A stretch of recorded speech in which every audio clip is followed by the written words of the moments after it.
Before we drift away, don't forget to like the video and subscribe for more calming sleep stories. Sweet dreams await. The rain had started 2 hours before dusk.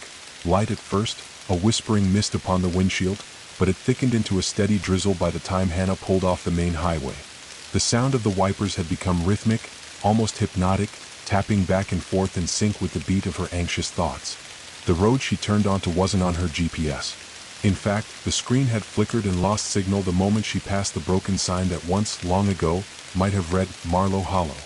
Now the lettering was a faded skeleton of rust and moss. She hesitated at the junction, engine idling, the steady glow of her headlights pressing into the damp trees ahead.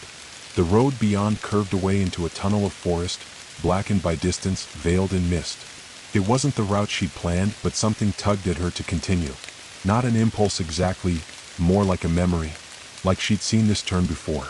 Not in this life, but in a dream she hadn't finished. A half-remembered vision wrapped in fog and decay. She tightened her grip on the steering wheel. "It's just a shortcut," she muttered to herself, though the words felt like lies before they even reached the air. The tires hissed over wet leaves and pothole-ridden gravel. Trees leaned close to the narrow path, their trunks dark and glistening, their branches like skeletal fingers tangled in one another, casting twitching shadows across her windshield. The deeper she drove, the more the forest pressed in. The light grew dimmer, not just from the thickening clouds overhead, but something else. Something in the air, as though the sun itself had turned its gaze away from this place. Then she noticed no mile markers, no road signs, not a single reflector, and no signal. Her phone sat in the console like a dead thing, the screen stubbornly black. 10 minutes passed, or 20. The forest didn't change. The drizzle became a fine curtain, soaking the roadside ferns, dripping from moss-covered branches. Her headlights illuminated a thick mist ahead that refused to move no matter how close she got. She adjusted the heat, rubbed her arms, turned the radio dial. It only gave her static. A rising, crackling static that grew louder the closer she moved to the thickest part of the woods. Then, without warning, the road ended. A massive bramble wall stood in front of her, black and dense, reaching taller than the SUV. It looked alive.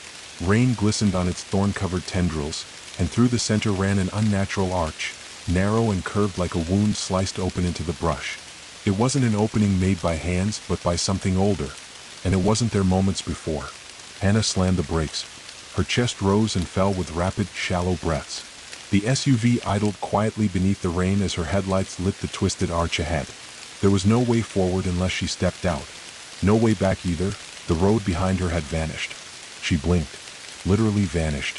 The trees behind her were no longer trees, they were just dark. A wall of blackness that shimmered faintly like heat rising off asphalt. When she turned back to the windshield, she saw movement. Something beyond the arch. A faint light flickering deep within the thorns. A fire? She squinted. The flicker was low to the ground and had a strange hue. Not orange, but a kind of cold blue, like lightning trapped in a jar. It pulsed in time with something she felt in her stomach. A slow, echoing thud like a second heartbeat. Then came the sound, soft like whispers carried on wet leaves. She opened the door before she realized she was doing it. The rain hit her instantly, cold and persistent. Her boots crunched onto gravel, and then into the loam as she stepped toward the bramble gate.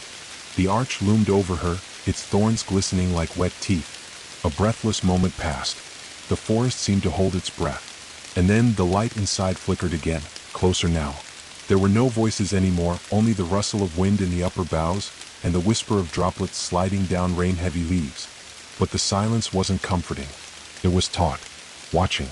With one final glance back at her useless car, and the pitch-dark void behind it, Hannah stepped beneath the bramble arch. The forest swallowed her. Instantly the air changed. It was colder here, wetter. The ground was slick with moss and old decay. The trees were raw, gnarled. Their bark was ridged and sharp, their roots coiled like sleeping snakes. She walked forward, her footsteps muffled on the damp earth. The firelight she'd seen was just ahead, burning low in a stone circle, its flames dancing strangely, casting shadows that didn't match the shapes around them. As she approached, she saw no one there. Only a single object resting beside the flame. A lantern. Old, rusted, its glass etched with something she couldn't read. And next to it, a folded piece of parchment sealed in wax. The seal was broken. Hannah knelt and opened it. The ink was smeared slightly, but she could still read the words. They were written in an uneven hand as though scratched in haste. If you found this place, then the road is already gone. Do not trust the lights beyond the trees. They know you are here now. Do not sleep and do not call your name. The hollow sees in dreams. She stood frozen for a long while, listening to the crackling of the fire, the whisper of the rain on the leaves, the stillness of the bramble gate far behind her. And then, she heard a voice, from deeper in the trees, calling her name. Hannah. The voice didn't echo. It simply existed as though it had always been there, an intimate whisper tucked between the folds of rain and breath. Hannah turned sharply, the hairs on the back of her neck standing upright. Her eyes scanned the dark underbrush beyond the fire, but there was only a wall of ancient trees, slick with water and thick with lichen. "Who's there?" she called out, though her voice sounded hollow, swallowed by the woods before it could carry. The trees absorbed sound like sponges. Only the constant dripping of rain on canopy and stone replied. Her name had been spoken, but not shouted. It had been spoken gently, with care, the way someone might try to wake you without fear. And there had been something else beneath it, not malice, not quite, but a hunger, a familiarity that she hadn't earned. She stepped back toward the flickering blue fire, noticing for the first time that the ground around the stone pit was unnaturally dry. The rain didn't touch it. The mist bent around it like a veil of repulsion. Even the smoke rose in unnatural curls, twisting in spirals and shapes that seemed almost intentional.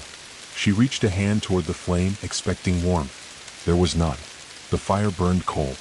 A breeze blew past her, not from around, but from behind the fire, directly through it. The flame didn't react. It didn't waver or flicker. It simply pulsed, blue and silent, like the steady throb of a dying star. Her hand hovered over the rusted lantern. The wick inside was long dried and blackened, its tiny glass panes covered in a mossy grime. But something deep inside the metal still faintly glowed, an ember that pulsed in time with the fire. She picked it up. The second her fingers closed around its handle, the flame in the pit vanished. Gone in a blink. The clearing was plunged into a sudden, suffocating darkness, broken only by the soft, slow glow from the lantern she now held. It wasn't strong, barely enough to see the circle of her own boots, but it illuminated something nearby that hadn't been there before. Footprints. Bare ones. Deep in the soft mud, pressed freshly into the earth just a few feet from where she stood. 5 steps. Human-looking. Wide set. No tread. No shoes. The last footprint faced her. She shivered. Not from the cold, but from the weight of being seen. Again she heard it. Hannah. The voice was closer now. From behind. She spun, but her lantern barely lit the trees around her.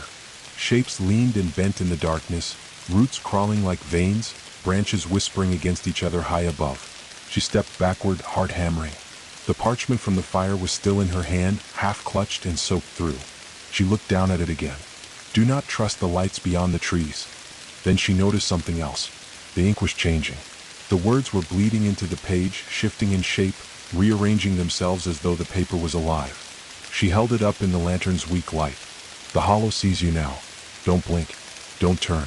Don't answer. The voice came again. From her left this time. Hannah. Softer. Closer.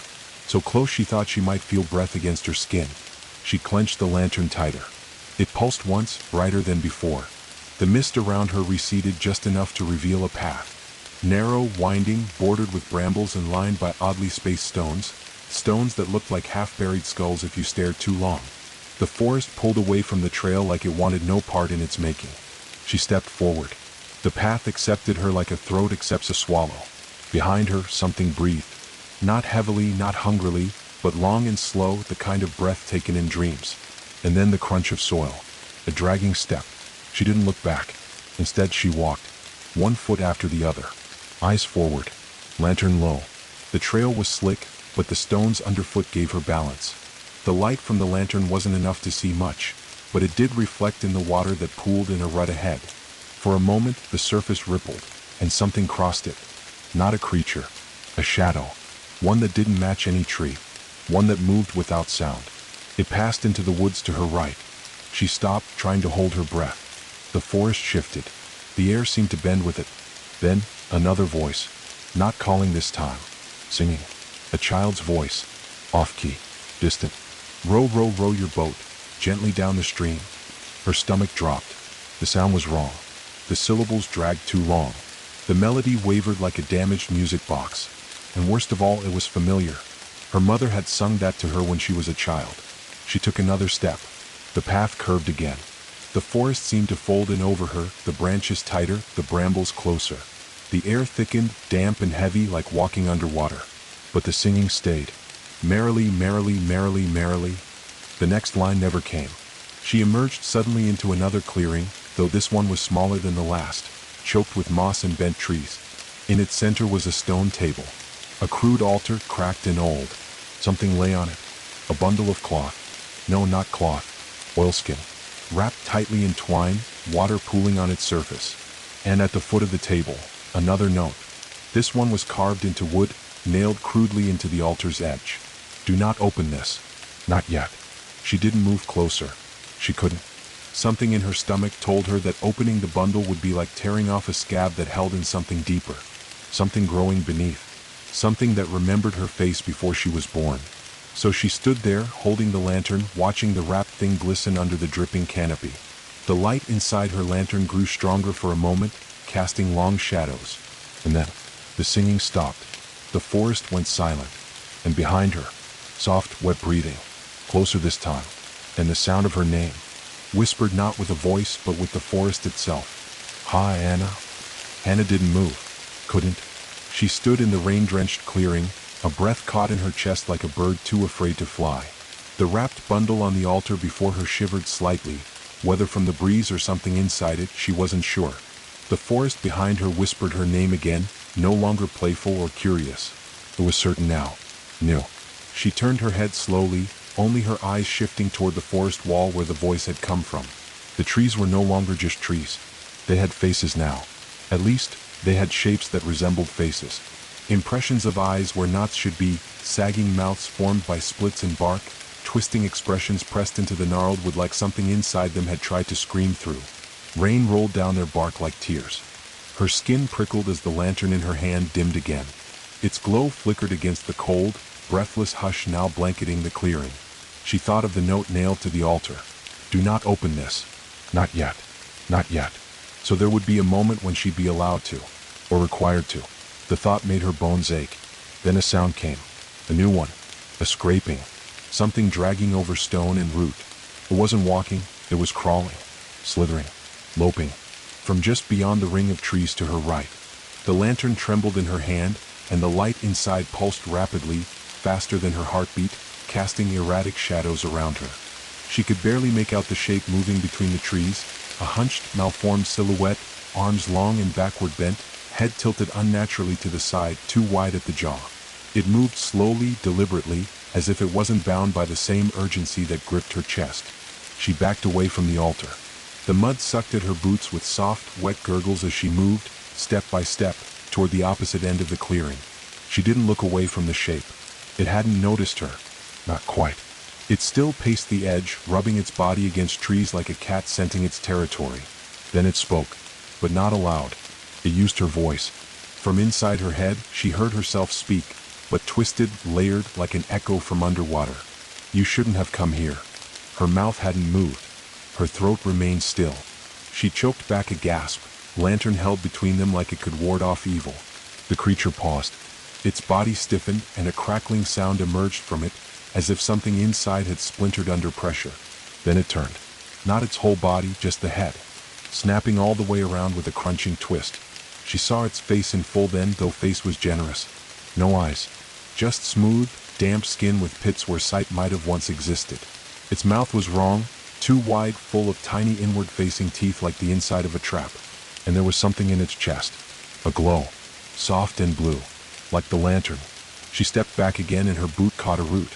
She stumbled, fell to one knee in the mud, the lantern swinging forward and smashing against the stone with a sharp metallic crack. The creature flinched.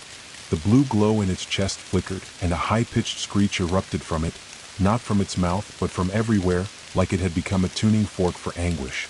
It recoiled into the trees, hands grasping at the sides of its skull-like head, scraping bark in vertical streaks. Its cry echoed down the path behind it, and when it faded, Hannah could hear something else rising. Others, distant howls, hollow laughter, footsteps, lots of them. Panic surged through her. She scrambled to her feet and looked toward the path on the far side of the clearing, another trail just as narrow, snaking into the deeper wood. Her lungs felt small. The rain intensified, or maybe it was her panic making every drop feel heavier. She looked back at the altar. The bundle hadn't moved, but the twine was now wet and sagging, coming undone, as if the forest itself was trying to open it for her. She bolted down the path, the lantern swinging wildly from her hand, its glow dim and panicked. The sound of pursuit behind her was deafening, branches snapping, leaves thrashing, something low and galloping behind her. Not footsteps, not hooves, hands, something with too many of them. She ran blind, slashing through thorn vines and ducking low branches. Rain soaked her hair, her face, her clothes, but she didn't stop.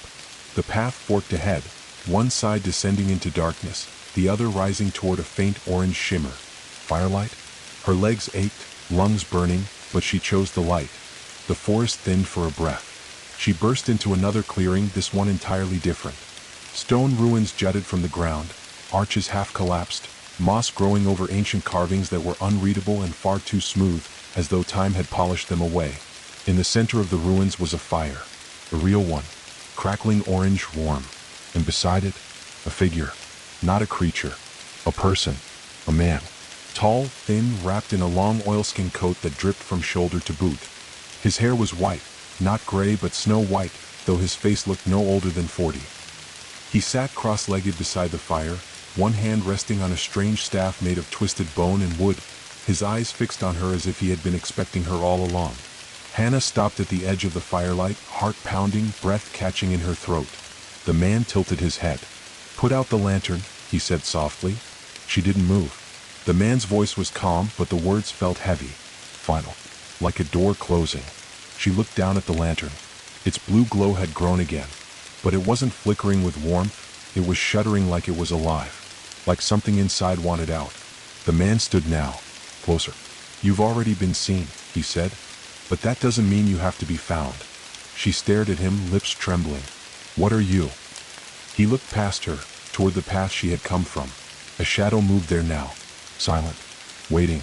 Then he looked back at her. "I'm the last voice they haven't stolen," he said, "and if you want to leave this forest with your mind intact, you'll do exactly as I say." The fire cracked loudly behind him. A scream echoed somewhere far off in the trees. Not a scream of pain, a scream of recognition. And in it, once again, her name. Hannah.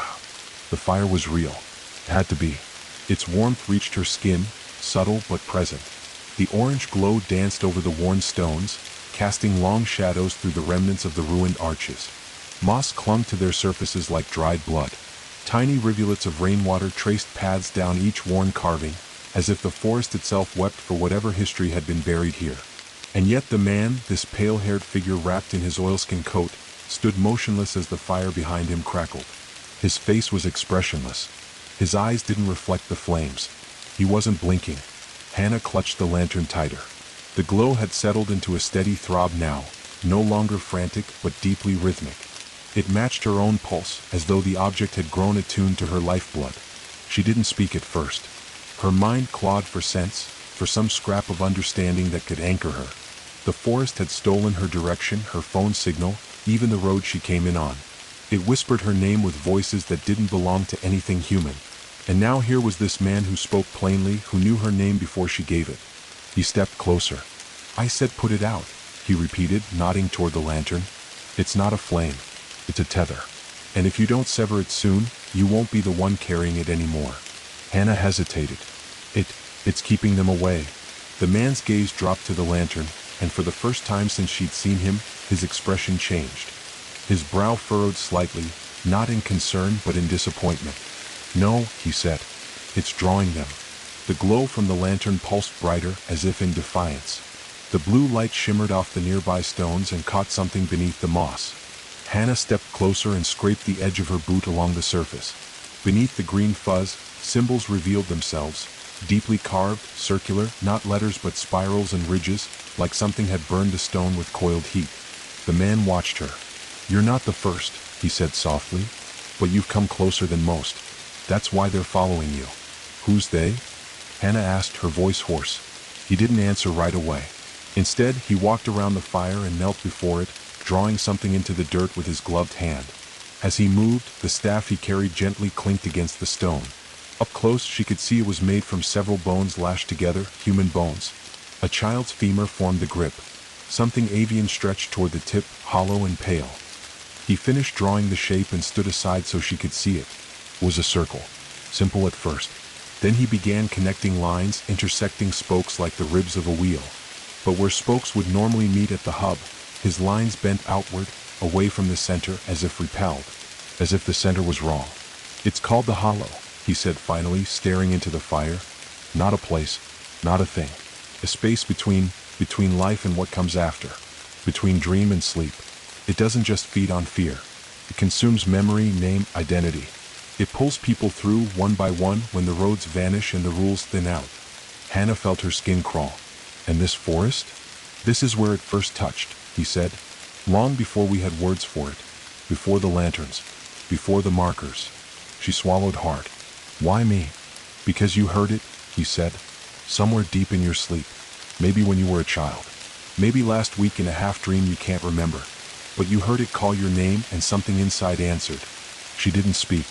The fire cracked and the rain intensified slightly, pinging against the stone in a soft rhythm. Then he stepped forward again and held out his hand. "If you want to survive tonight, you'll need to let go of that thing.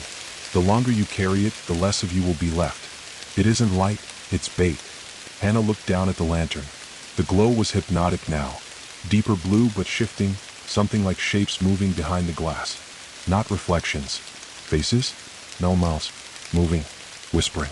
She suddenly realized her lips were forming words in sync with those inside. Her voice had dropped into a whisper without her consent. She flung the lantern away. It landed near the edge of the firelight and hissed violently as though it had landed on hot coals. The blue glow inside pulsed once more and then began to dim, like an eye finally closing. The man let out a breath. "That's better," he said. "Now sit. We don't have long." Hannah hesitated but obeyed. She sat across from him by the fire. The heat was soothing, almost enough to forget how cold the rest of the forest had become. She could barely hear the rain now, like the circle of stones muffled it, pushing the storm away. The man reached into a pouch beneath his coat and pulled out a folded map. He unrolled it, flattening it against the stone between them. But the map didn't show roads or towns. It was all forest. Layers and layers of it, drawn in swirling spirals, like tree rings etched over centuries. He pointed to a point near the edge. "You entered here. Through the bramble gate."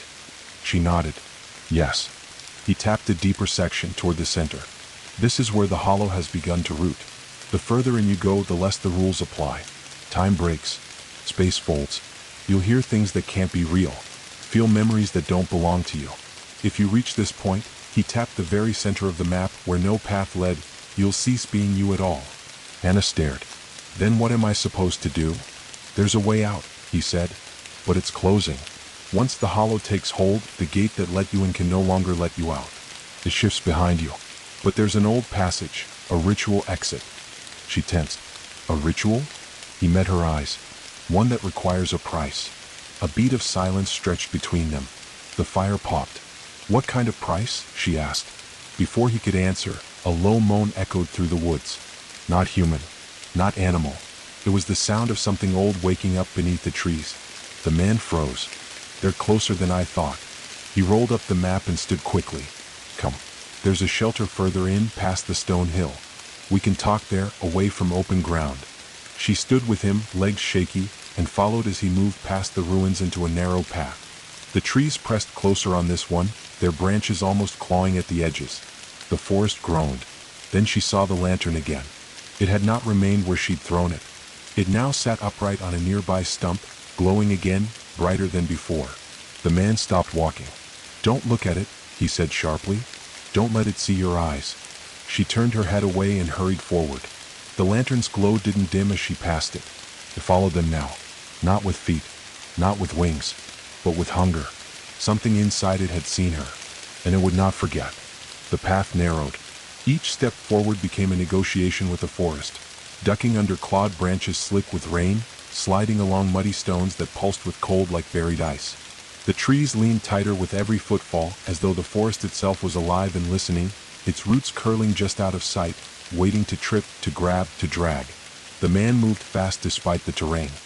His staff made no sound against the earth, and even his boots left no prints in the soft, rain-heavy mud. He never glanced back, never checked if Hannah followed. He didn't need to. He knew she would. The lantern remained behind, but Hannah could still feel it, like a hand on the back of her neck, gentle pressure, not violent but insistent, as if it wasn't finished with her, as if the act of discarding it had only shifted its attention. They reached a clearing after several minutes of silence, if it could be called that. No sky broke through above, no stars or moon, just more of the dark canopy. But the trees here parted slightly, revealing a circular depression in the earth ringed by roots that burst from the soil like rib bones. The man stepped into it and gestured for her to follow. "This is as safe as it gets," he said. "For now." She hesitated. The pit didn't look safe. It looked like something had tried to claw its way out once, or like something had been buried there, and the earth hadn't stopped moving since. But she stepped down anyway. The ground was soft but not muddy, dry, warm even though no fire burned and no heat source was visible. In the center of the ring sat a low structure, like a collapsed yurt made from interwoven sticks and pelts. Something with the vague shape of a shelter, but clearly older than anything human. The man crouched at the entrance and pulled back the flap. Inside it was dim but dry. Dozens of small bones hung from the ceiling on twine, ribs, vertebrae, bird skulls, all clinking gently together like wind chimes, though no breeze touched them. A strange smell filled the air. Earth, rot, and something floral beneath it all. Lavender? No, too thick. Like dried herbs mixed with blood. Hannah crawled inside behind him and sat opposite. He reached into the pouch on his hip again and drew out a small bundle of cloth. He unwrapped it slowly, revealing what looked like a candle, but instead of wax, it was made from tightly wound strips of paper, sealed in places with melted resin. The wick looked like woven hair. He lit it with a small flint, and the paper hissed to life. The flame was red, not orange, red like iron pulled fresh from a forge. It cast almost no light, but the darkness around them shifted, grew dense, protective. "They can't hear us while this burns," he said, setting the candle between them. "It gives us about 10 minutes. Hannah leaned forward. "You said there was a ritual exit." He nodded. "A breach. A place where the forest thins. But it's guarded. And the forest won't let you reach it unless you pay." She frowned. "Pay what?" The man didn't answer right away. Instead, he pulled a small leather-bound book from his coat and opened it to a marked page. It was full of names. Dozens, maybe hundreds, written in different hands, some neat, others frantic. Some scratched so deeply they nearly tore the page. He turned the book so she could see. "These are the ones who came before you," he said. "Every one of them stepped through the briar gate. Some by accident, some by ritual. A few were pulled in while dreaming like you." She stared at the names. Some were smudged. One name at the bottom was crossed out entirely, the ink charred black. "What happened to them?" she asked. He shut the book. "Most are part of the forest now. Some walk without faces. Some sing with no mouths.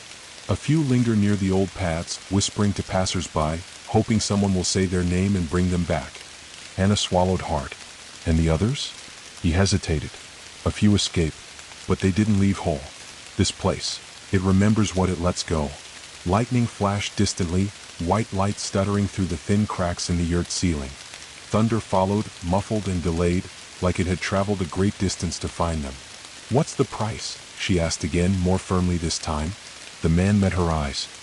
His own were gray, not the soft gray of overcast skies, but the sharp silver of cut stone. Eyes that had seen too many things, eyes that had once belonged to a boy who hadn't meant to wander so far. "Something you don't want to lose," he said. "A name, a memory, a face. The hollow doesn't care what, as long as it's precious." Hannah felt her stomach twist. She thought of her mother's voice, distant now. Of her dog, Bear, asleep on her pillow the morning she left for the trip. Of the photograph tucked in her wallet, a beach, her father, both of them smiling. "Once you give it," he said, "you won't know what you gave. You'll feel the absence like a missing tooth, a hole in your thoughts, but you'll never know what used to be there." She looked down at her hands. Mud-caked, scratched. She couldn't tell if the blood on her knuckles was hers or someone else's anymore. "Do you remember what you gave?" she asked. He was quiet for a long time. Then he said, "I used to have a sister." The candle between them hissed suddenly. The flame bent sideways as if drawn by some unseen wind. The man's eyes snapped to the flap of the shelter. "They found the path," he said. We need to move. Now. He reached into his coat again and pulled out a small vial, glass, filled with a milky white fluid that shimmered in the candlelight. Drink this, he said, offering it. She recoiled. What is it? It'll hide your scent, your warmth, just for a little while. She stared at it. It looked like liquid bone, but the sound outside was changing. The clinking of the bone chimes had stopped. Silence pressed in. Tap, tap, tap. Something outside was touching the yurt, slowly, delicately. Tap, tap, tap. She took the vial and drank. It was bitter, cold. Her throat burned as it slid down, and then a numbness spread across her chest, down her arms, into her fingers. Her breath fogged in front of her, only briefly before stopping completely. No breath, no heartbeat. Her body was still, not dead, hidden. The man pulled back the flap and crawled out, gesturing for her to follow. She did, sluggishly, her limbs heavy, her head light. Outside, the world had changed. The forest glowed faintly now, not with light, but with movement. Pale shapes drifted between the trees. Limbs that floated, disjointed. Mouths that smiled with no bodies. Some hovered upside down. Some crawled along the undersides of branches like spiders. All were watching, but none turned to her. They sniffed the air, confused, frustrated. One of them, tall and skeletal, with antlers woven from bramble, let out a guttural shriek that made the trees lean away. It didn't see them. Not yet.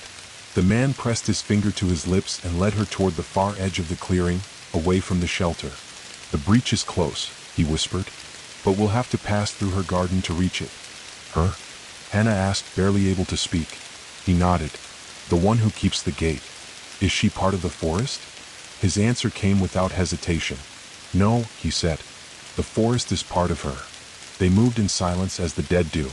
The pale fluid Hannah drank still numbed her every step. It had settled behind her eyes like fogged glass, dulling sensation, muting the fear that pounded underneath like muffled drumbeats behind a wall. Her heart didn't feel like it beat anymore, not exactly. It fluttered, slow and irregular, like the dying wings of something once alive inside her. But it kept her hidden, and that was enough. The man led her along a trail that barely existed. It wasn't carved by feet or worn by time. It was felt more than seen, a sense of direction born from instinct or perhaps madness. The forest no longer had a fixed shape here. Trees stood at impossible angles. Roots formed archways and doorways that led nowhere, or worse, somewhere. The air smelled sweet and rotten at once, like blossoms left to decay in wet burlap. They reached a gate. Not a real gate.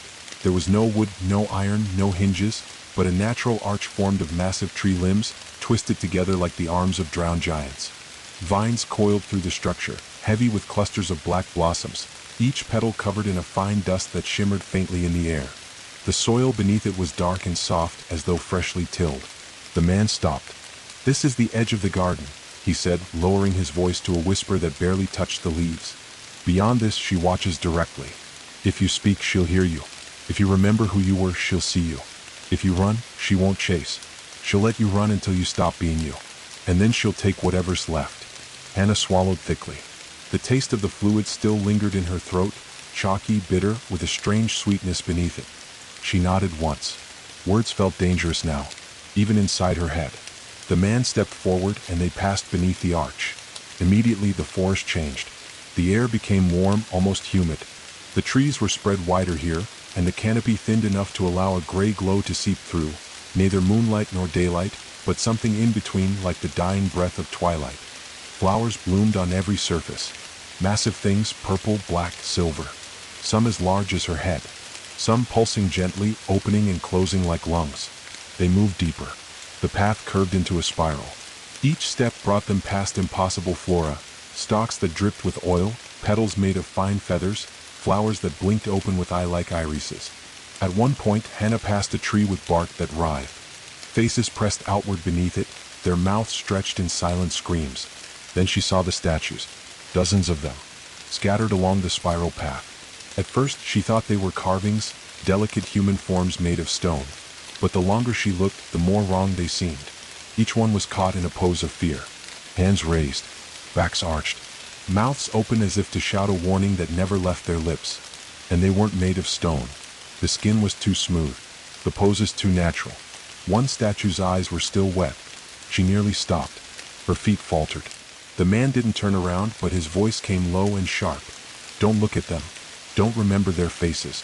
If they think you still know them, they might follow. She kept moving. The spiral deepened, the path drawing them into a sunken glade at its heart. Trees circled it in a perfect ring, each equidistant from the other, their branches bowed inward, touching at the top like the ribs of a cage. In the center was a single stone platform, worn smooth with time. It was surrounded by a garden of pale lilies, each taller than a man, their petals veined with crimson. And on the platform stood her. Hannah didn't see her at first.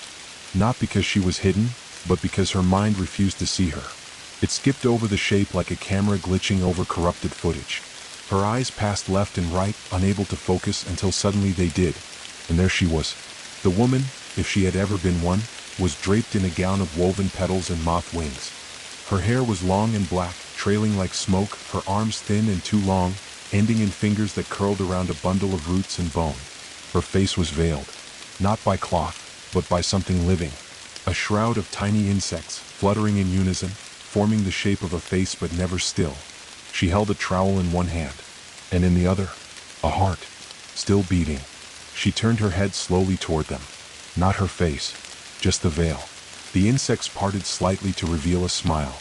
Too wide, human but not. The man lowered himself to one knee beside the lilies. Hannah followed suit, trying not to tremble.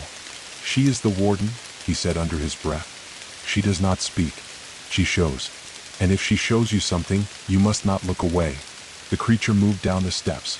Her movements were fluid, like a reed swaying underwater. She stopped before them, tilting her head. Her veil shimmered. A single insect flew from it and hovered before Hannah's face, pulsing like a tiny lantern. Then her arm extended. She offered the trowel to Hannah. The man beside her tensed. She's asking you to bury something, he whispered. You must choose what? Hannah stared at the trowel. It was old, covered in rust and root hairs. The handle pulsed with warmth where her fingers had held it. The garden waited. All around them, the lilies swayed without wind. What do I give? Hannah whispered. The man didn't answer, because he couldn't, because the hollow wouldn't let someone else choose. She closed her eyes. A memory came. A birthday, her 8th. A cake with tiny candles. Her mother behind her, singing in a tired voice. Her father wasn't there. He hadn't been for years. But the memory was warm, complete, real. She could give that. The memory shifted. Her dog, Bear, curled at her side during a thunderstorm, shaking, trusting. She had whispered to him that the rain would stop soon. She could give that. Another memory. A name. A girl she once loved. Sophie. The last letter she wrote before they parted ways. A secret never spoken aloud. She could give that. But which one? Hannah reached forward, took the trowel, and began to dig. The earth parted easily, soft as breath. She closed her eyes, felt something slip from her chest. Not pain, not grief, but absence. Like a door gently closing somewhere deep inside her. She buried it. The trowel sank once, twice, and the earth swallowed the memory. She stood. The veiled woman stepped forward and reached out. Her hand pressed lightly to Hannah's forehead. And for a moment all sound ceased. The garden, the insects, the breath of the trees. Everything stopped. And then it was gone. The memory, the warmth, the detail. She couldn't even remember what she had buried. Only that it mattered. The man exhaled beside her. She's accepted it, he said. We can go now. The woman turned, walked back to her stone platform. As she did, the lilies closed behind her, one by one, folding in on themselves like eyes in sleep. And the spiral path opened ahead, clear and straight. The breach was near, but something had changed in Hannah.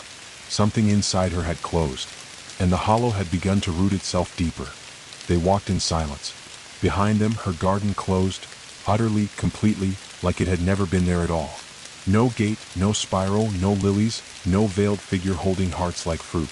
Just trees, just dirt, just the sound of wet leaves whispering against one another, too quiet to be wind. Hannah tried not to think about what she had left behind, but that was the trick. She couldn't. The memory was gone, utterly erased. Not just forgotten, but wiped.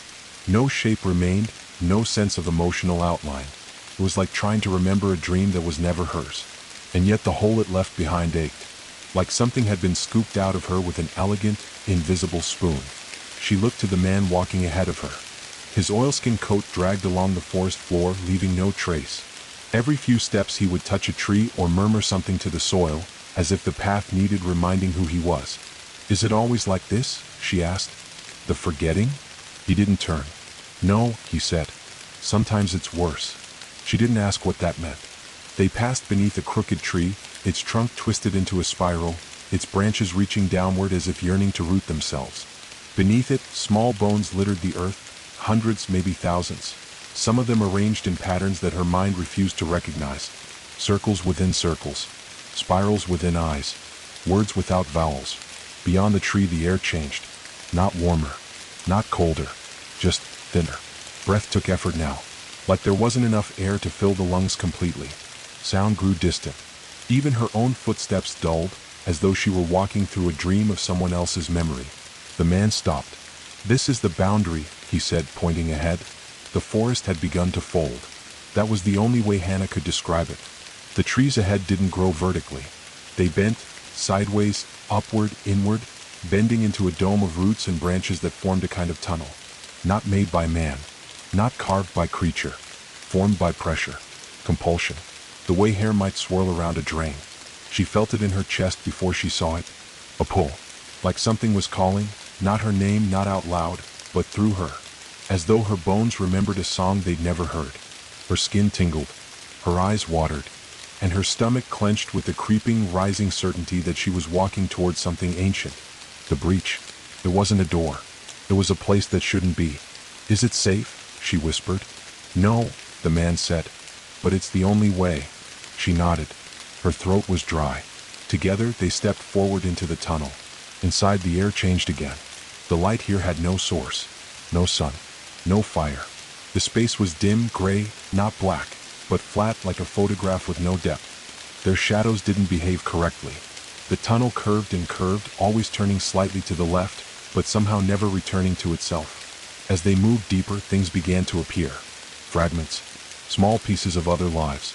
A rocking horse broken in half. A rusted tricycle. A child's shoe soaked in moss. A rotary phone with the receiver ripped free and its cord knotted like a noose. Every 20 feet more appeared. A photo album, its pages blank but wet. A toothbrush with hair braided through the bristles. A blood-stained wedding ring resting on a folded receipt. Memories left behind. Forgotten. "I've seen this before," Hannah whispered. The man nodded. "They're breadcrumbs. From others who passed through. Most don't know what they're leaving. Some leave everything." She slowed. "What happens if you do?" He looked at her, for once allowing a flicker of emotion. Pity, maybe. Regret. Then there's nothing left to walk back with. The path opened into a chamber. Not large. Not grand. But hollow. It was a sphere of forest, inward curved, with roots weaving across every surface like veins. At the center hovered a scene, a vertical slit in the air, flickering with faint, shifting light. It wasn't wide. Just tall enough for a person to pass through. The breach. Hannah took a step toward it, and the air shivered. A sound, high, slow, sharp, slid across her skin like a cold razor. Her ears ached. Her nose bled. The slit rippled, and through it, for a second, she saw herself on the other side. But wrong. Her hair shorter. Her arms thinner. A scar on her lip that didn't exist. The other Hannah stared back. Didn't blink. Didn't breathe. Then smiled with her teeth. The image vanished. She gasped and stumbled backward. "It's testing you," the man said. "The hollow remembers everyone who's passed through. It wears your skin, your thoughts like old coats." "Is that what I become if I fail?" she asked. He didn't answer.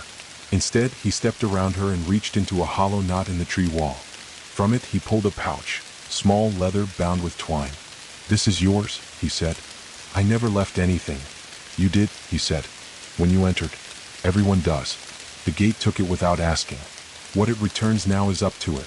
She took the pouch. It felt heavier than it should have. Inside, something shifted, soft but dense, like packed sand or dried leaves. "What do I do with it?" "Carry it through," he said. "But don't open it. Not here." She looked toward the breach again.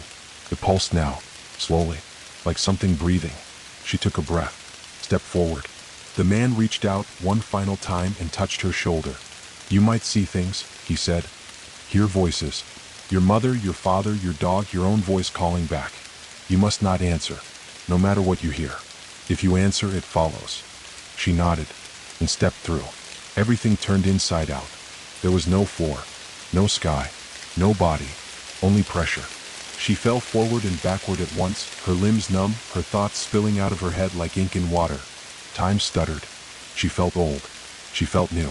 She felt like she was being born and dying all at once. She heard music, a lullaby, her mother's voice. She saw a birthday candle, just one, flickering in a dark room. She saw Bear, her dog, whimpering beside a bathtub. She heard her own voice, screaming, "Hannah, don't leave me." It wasn't a trick. It was her. Another her. Some version. Some memory. Some trapped thing that sounded like her, begging for help. She clenched her teeth, shut her eyes, moved forward. The pouch burned in her hands, heavy, pulling downward. Then, light. She collapsed onto cold stone. Hard, solid. The tunnel was gone. The forest behind her vanished like smoke drawn backward through a keyhole. She lay there, gasping, her chest heaving. Air filled her lungs again. Real air. Cold and clean and filled with distant wind. The man stood beside her. On this side of the breach he looked older. His coat hung heavier. His face lined with years she hadn't seen before. He extended a hand. "You made it," he said. She took it. They stood at the edge of a new forest. Not the same. Still dark. Still old. But this one had birdsong. The trees didn't lean inward. The soil didn't pulse. She turned and looked back. The breach was gone. In its place stood only a single tree, tall and split down the center, dripping sap that smelled faintly of honey and rot. She reached into the pouch, opened it. Inside was a tiny bell, silver, delicate, and a folded piece of paper. No ink, just pressure marks, written into the parchment without pigment. She held it to the light and read the faint indentation. "Don't forget what you gave." The sky was gray, not storm gray, but the heavy, muted kind that made the world feel as if it were holding its breath. Wisps of cloud drifted above the trees in slow, ceaseless spirals. Somewhere in the distance, a crow called out. A normal sound. Natural. Earthly. But Hannah knew better than to feel safe. She stood on a bluff now, the breach long vanished behind her. The tree that marked it, a gnarled, split thing with sap that gleamed like wet honey, stood utterly still, though the wind in this new forest teased the grass all around it. That tree did not sway. She stared at it for a long time. "There's no going back," the man said. He had changed. Not visibly. He still wore the same oilskin coat, still bore the staff made of bone, but something in him had settled. Or faded. He moved slower now. His voice carried weight. No more riddles. No more delays. She looked down at the pouch in her hand. The tiny silver bell inside it remained cold, its shape too perfect, too deliberate. And the slip of paper with the wordless imprint. "Don't forget what you gave." But she had forgotten. That was the whole point. And yet, somehow, its absence clawed at her from the inside. The hollow where the memory had been was raw, like a burn. Every time she tried to place what was missing, it felt like falling down a stair she didn't know was there. The bell chimed once, softly. She hadn't moved. She looked at it again. It hadn't struck anything. No breeze had touched it. The man turned his head slightly. "It knows you left," he said. "What does?" He gestured vaguely. "The hollow. The part of it that watches, that waits, that feeds. It doesn't like when something escapes. Not cleanly." She looked behind her again. The forest, this forest, was different. Lusher. Brighter. But the longer she stared, the more she noticed the places that weren't quite right. A patch of grass that bent in spirals rather than leaning toward the sun. A fox track that led into the base of a tree, as though it had simply vanished. A shadow flickered between the trunks far below the bluff. Not a person. Not quite an animal. Just a shape. One that didn't move when the light did. Hannah stepped back from the edge. "How far is the nearest road?" she asked. He didn't answer. She turned to look at him. "How far?" "There's no road," he said.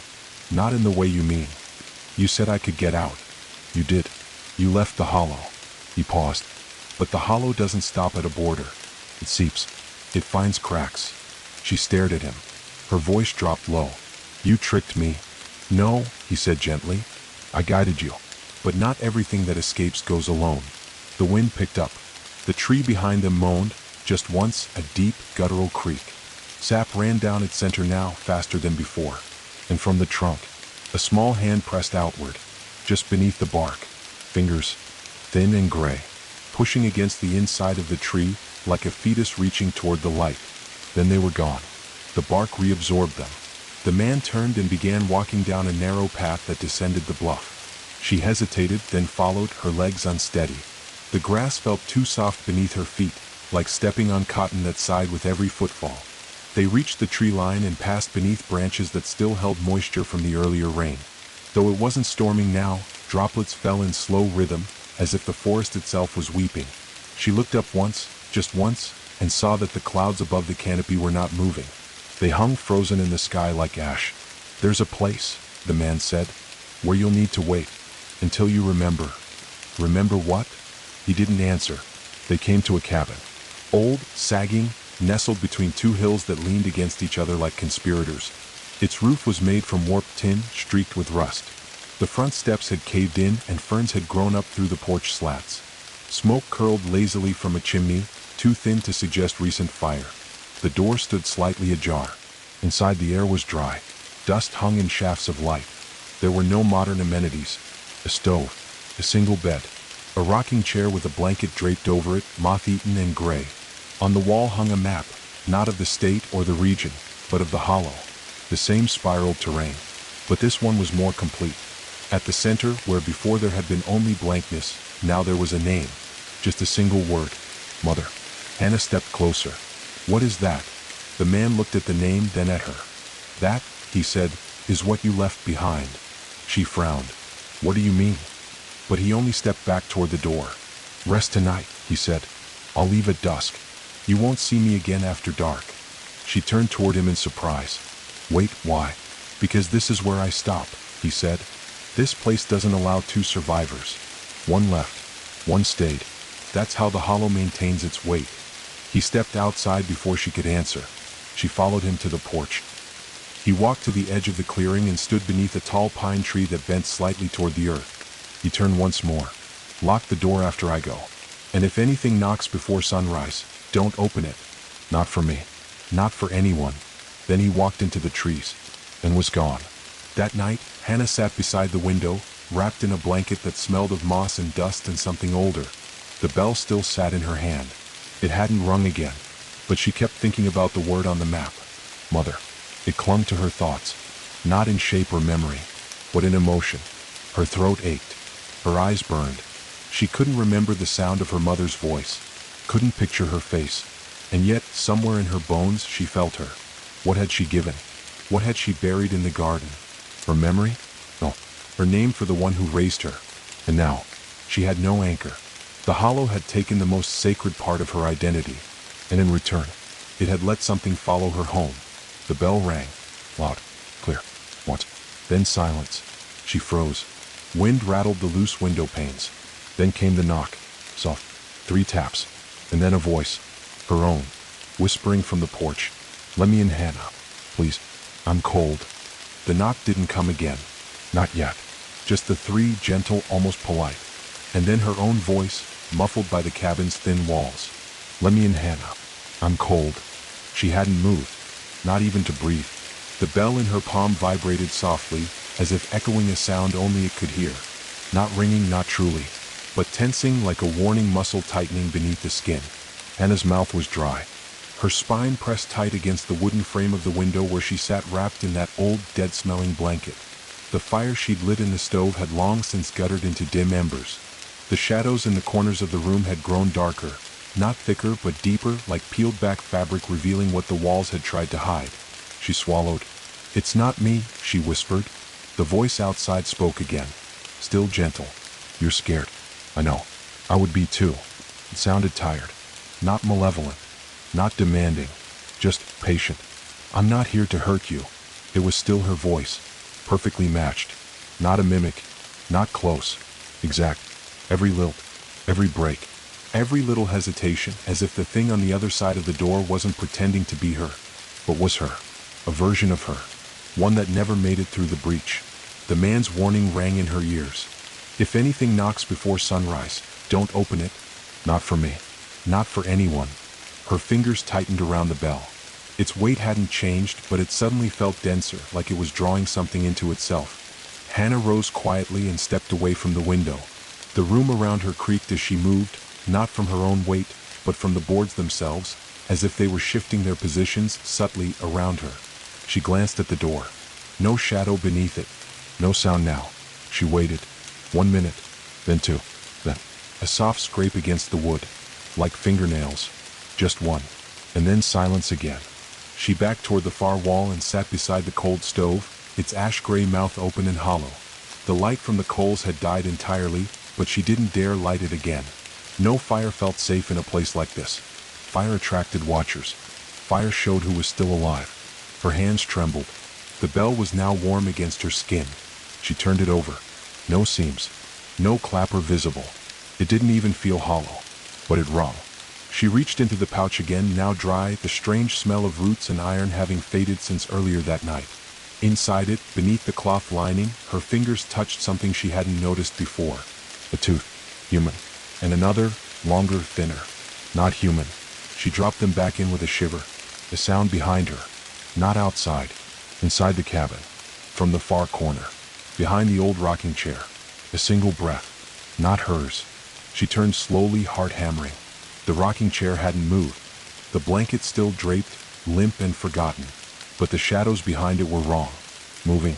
Not shifting with the wind or flickering like smoke. Just breathing. Soft. Measured. Something stood in that corner. No shape visible. But space had bent around it. As though whatever waited there couldn't be seen. Only sensed. And then the voice spoke again. "Let me in, Hannah." But this time, it came from behind the chair. Inside the cabin. She clamped a hand over her mouth. The front door still hung closed. Had never opened. Had she imagined the earlier voice being outside? Had it ever been outside? She stood slowly, not taking her eyes off the chair. The blanket on it moved. Lifted just an inch. Then dropped. Not from a breeze. From pressure. As if someone had brushed against it. Or passed behind it. She backed toward the kitchen, if it could be called that. Just a sink, a cracked counter, a dusty cabinet that hung half open. Beneath the sink sat a long drawer. She opened it silently. Inside were jars. Old yellowed glass. Filled with what looked like roots, twine, salt, and blades. A paring knife. Dull but still with weight. She took it. And the bell. And turned back toward the chair. Still nothing moved. But the room was tightening around her. Like the walls were breathing with the thing that now shared her air. She tried to think. What had she brought back? The man said the hollow never let someone leave cleanly. That it followed. That it remembered what passed through. The tooth in the pouch hadn't been hers. And the voice, it was hers. What if something had taken the piece of her she gave to the hollow and built itself from it? Not just a memory, not just a trick, but a seed. A version of her that had been cut out, planted, and watered with everything else she lost in that forest. The breath behind the chair grew deeper, more insistent, like lungs filling with the same air she needed. "I'm still you," the voice whispered. "You left me. I had no choice but to find you." And now the chair moved, just slightly, forward, then backward, a slow rhythmic rock. Hannah gripped the knife tighter. She spoke for the first time in what felt like hours. "You're not me." The voice replied softly. "Aren't I?" The chair stopped, and the thing behind it stepped forward. She saw herself, or almost herself. Same height, same face, but her skin was wrong. Damp. Too pale, almost waxy, like a mannequin's that had been left in a river. Her eyes were all pupil, wide, hungry. Hair clung to her scalp in wet curls. She wore Hannah's shirt from 3 days ago, still stained with blood and soil. But worse, she moved like a memory. Not fluid, not coordinated, jerked, as though being remembered by someone whose mind was fading. She smiled. It was Hannah's smile. Almost. "I gave up everything to find you," the creature said, then tilted her head. "You owe me." Hannah backed up. The bell trembled. The thing's eyes snapped to it. It hissed, not loudly, not like an animal, like steam escaping a wound. It stepped forward. "I remember what you forgot," it said. "Do you want it back?" Hannah raised the bell. "You can't come back with me." The creature laughed. A dry, humorless sound. "You're already back. But you brought me. When you broke the boundary. When you stepped through." She stepped forward again. Her reflection still wearing her face. "But it's fine. We can share. One face. One skin. One memory." She reached out. Her fingers extended, identical to Hannah's. until they split at the tips. Long, thin bones sliding free of the nail beds like twigs pushing through skin. Hannah didn't scream. She rang the bell. Once, twice, 3 times. The air cracked. Sound warped, like a string snapping. The creature stumbled backward. Her features unraveled, face blurring like a smeared painting. Her eyes bled into her cheeks. Her mouth tore sideways.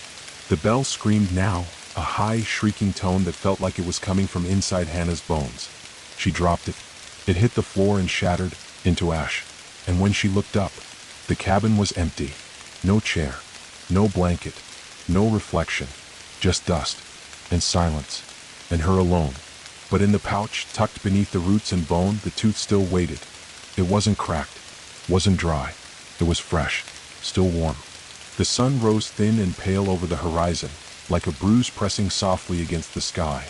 Hannah sat on the creaking porch of the cabin, her knees drawn up to her chest, eyes tracing the shifting patterns of dew on the grass below. The forest beyond stretched endlessly, a wall of dark green and shadows that seemed to lean closer than the day before, as if it had grown overnight. The night had passed without further knocks. No voice, no breath behind the chair. Just silence. But silence itself had grown heavy, like a weight pressing down from all directions, filling the cabin's empty corners with a stillness that hummed beneath her skin. She wondered if the quiet was waiting. The bell was gone. She knew that. Yet something within her fingers still tingled, a phantom vibration that teased at the edges of her nerves. Her hands trembled. She ran them through her hair, tugging slightly to feel something tangible. A line of sensation, a tether to the world that felt more real than any memory. She didn't know how long she had been in the cabin. Time here wasn't measured by clocks or sunlight, but by the slow decay of hope. The pouch sat on the small table beside her, a wound of dried roots, bone shards, and that single fresh tooth. It pulsed faintly, like a heartbeat muffled beneath layers of earth. She hadn't eaten, couldn't bring herself to. The forest seemed to press closer with every breath, and the memories she'd buried, the ones she'd lost, whispered faintly at the edges of her mind, teasing like half-remembered dreams. Her fingers itched for the pouch again. The tooth inside called to her with a voice she couldn't hear, but felt, like a needle tracing patterns beneath her skin. Hannah's thoughts fractured and spiraled. What had the hollow taken? Her name? Her memory? Or something darker? Had it left a hole in her soul? Or had it planted something inside her? A sudden snap from the woods made her flinch. The trees swayed, not from wind, but from something moving just beyond sight. She stood, peering through the mist that clung to the grass. At first there was nothing. Then a figure emerged. Not the man who guided her. Not the faceless watchers or the veiled warden. A child. A boy. Wet hair plastered to his forehead, clothes torn and soaked with mud. His eyes were wide, too wide, with a flickering light that wasn't quite human. He stepped forward with cautious, unsteady steps. "Who are you?" Hannah whispered. He didn't answer. Instead, he knelt and plucked a wildflower from the earth, one of those black blossoms from her garden, and held it out to her. "Do you remember me?" he asked.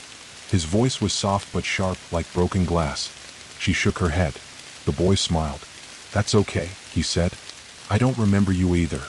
He led her into the trees.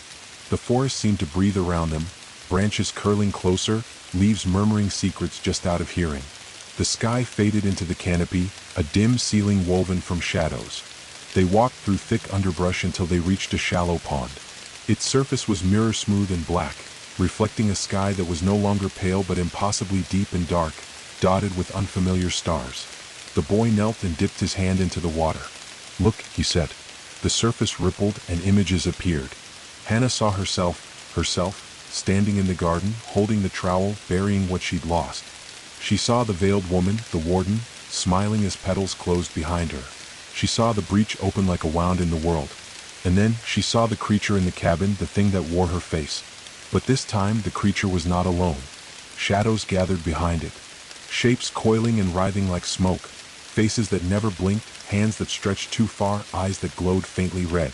The boy's voice was cold. "They come with you." Hannah's breath caught. "Why?" "Because you opened the door." She stared into the pond's surface. The reflection rippled again. Her own face stared back, but this one was fractured. Cracks spiderwebbed across her skin like broken glass. Then, slowly, one of the cracks widened. And from it, a dark tendril snaked out. Hannah pulled back. The boy smiled sadly. You carry the hollow inside you now. Her hands clenched. The forest around them shivered. Can I fight it? She asked. The boy shook his head. It doesn't fight. It waits. It grows. And when it's ready, it will take everything. Hannah swallowed hard. Then what do I do? The boy stood and turned toward the dark woods beyond the pond. Come, he said. Where? To the edge of the world. To the place where the hollow began. Maybe there you'll find your answer. Hannah hesitated, but the weight inside her chest pulled her forward. Together, they stepped into the forest depths, leaving the cabin, the pouch, and the fragile piece behind. The forest grew thicker as Hannah followed the boy through winding paths tangled with thorny briars and gnarled roots. The sky above faded from the pale bruise of dawn into an unyielding twilight, the sun swallowed whole by heavy clouds that never broke. Here, the air was damp and thick, carrying the scent of rot and wet earth so pungent it clawed at her nostrils. Every step felt heavier, like the forest itself was anchoring her feet, trying to slow her escape. The boy moved effortlessly, weaving through the thorns, his bare feet silent on the soft moss, his eyes always scanning the darkness beyond. He spoke little, only pausing once to look back at her with eyes that flickered like candlelight. Do you feel it? He asked softly. The pull beneath the ground? She nodded, though the sensation was impossible to describe. A vibration, a heartbeat emanating from the earth itself, faint yet relentless, like a pulse beneath her skin. That's the hollow's root, he said. It spreads far and wide. It's the heart of the hunger. Hannah swallowed hard and wiped a cold sweat from her brow. The memories she'd lost, the shadow that had followed her, the creature that mimicked her voice, all felt like threads leading here, to this place where the earth seemed alive and watching. They came to a clearing surrounded by towering trees so ancient their bark was cracked and deep as canyon walls. At the center lay a vast pit, a jagged wound in the earth that pulsed with a dark, viscous substance. It looked like black tar or blood but moved as though it breathed. The boy knelt at the edge, tracing symbols in the dirt with a finger. Strange sigils, half root, half bone, curling like serpents. This is where it all began, he said, where the first memory was swallowed. Hannah peered over the edge, her reflection fractured and flickering in the tar's surface. It showed not one but countless faces, fragments of souls pulled down, tangled in the dark ooze beneath. Is this the hollow? She whispered. The boy nodded. Its hunger made flesh and earth. It feeds on memories, on names, on the pieces of ourselves we think are lost. Every time someone crosses through the breach, it grows stronger. Hannah's heart pounded. So what can I do? How do I stop it? He smiled sadly. You don't. Not alone. A sudden rustle came from the woods. Shapes emerged, twisted forms with limbs too long, faces half-formed, eyes black and empty. They stepped silently, surrounding the clearing, pressing close. They are the lost, the boy said. Those consumed by the hollow, now its guardians. They keep the roots safe. Hannah gripped the hilt of the dull knife from the cabin and stared down the encroaching shadows. Despite their grotesque forms, there was a sadness in their silent eyes, a desperate hunger for release. The boy stepped beside her, placing a hand on her shoulder. The hollow will never let go willingly. But you carry a seed it cannot swallow completely. She looked at him, confused. Inside you, the memory you buried, the part you forgot, it still lives.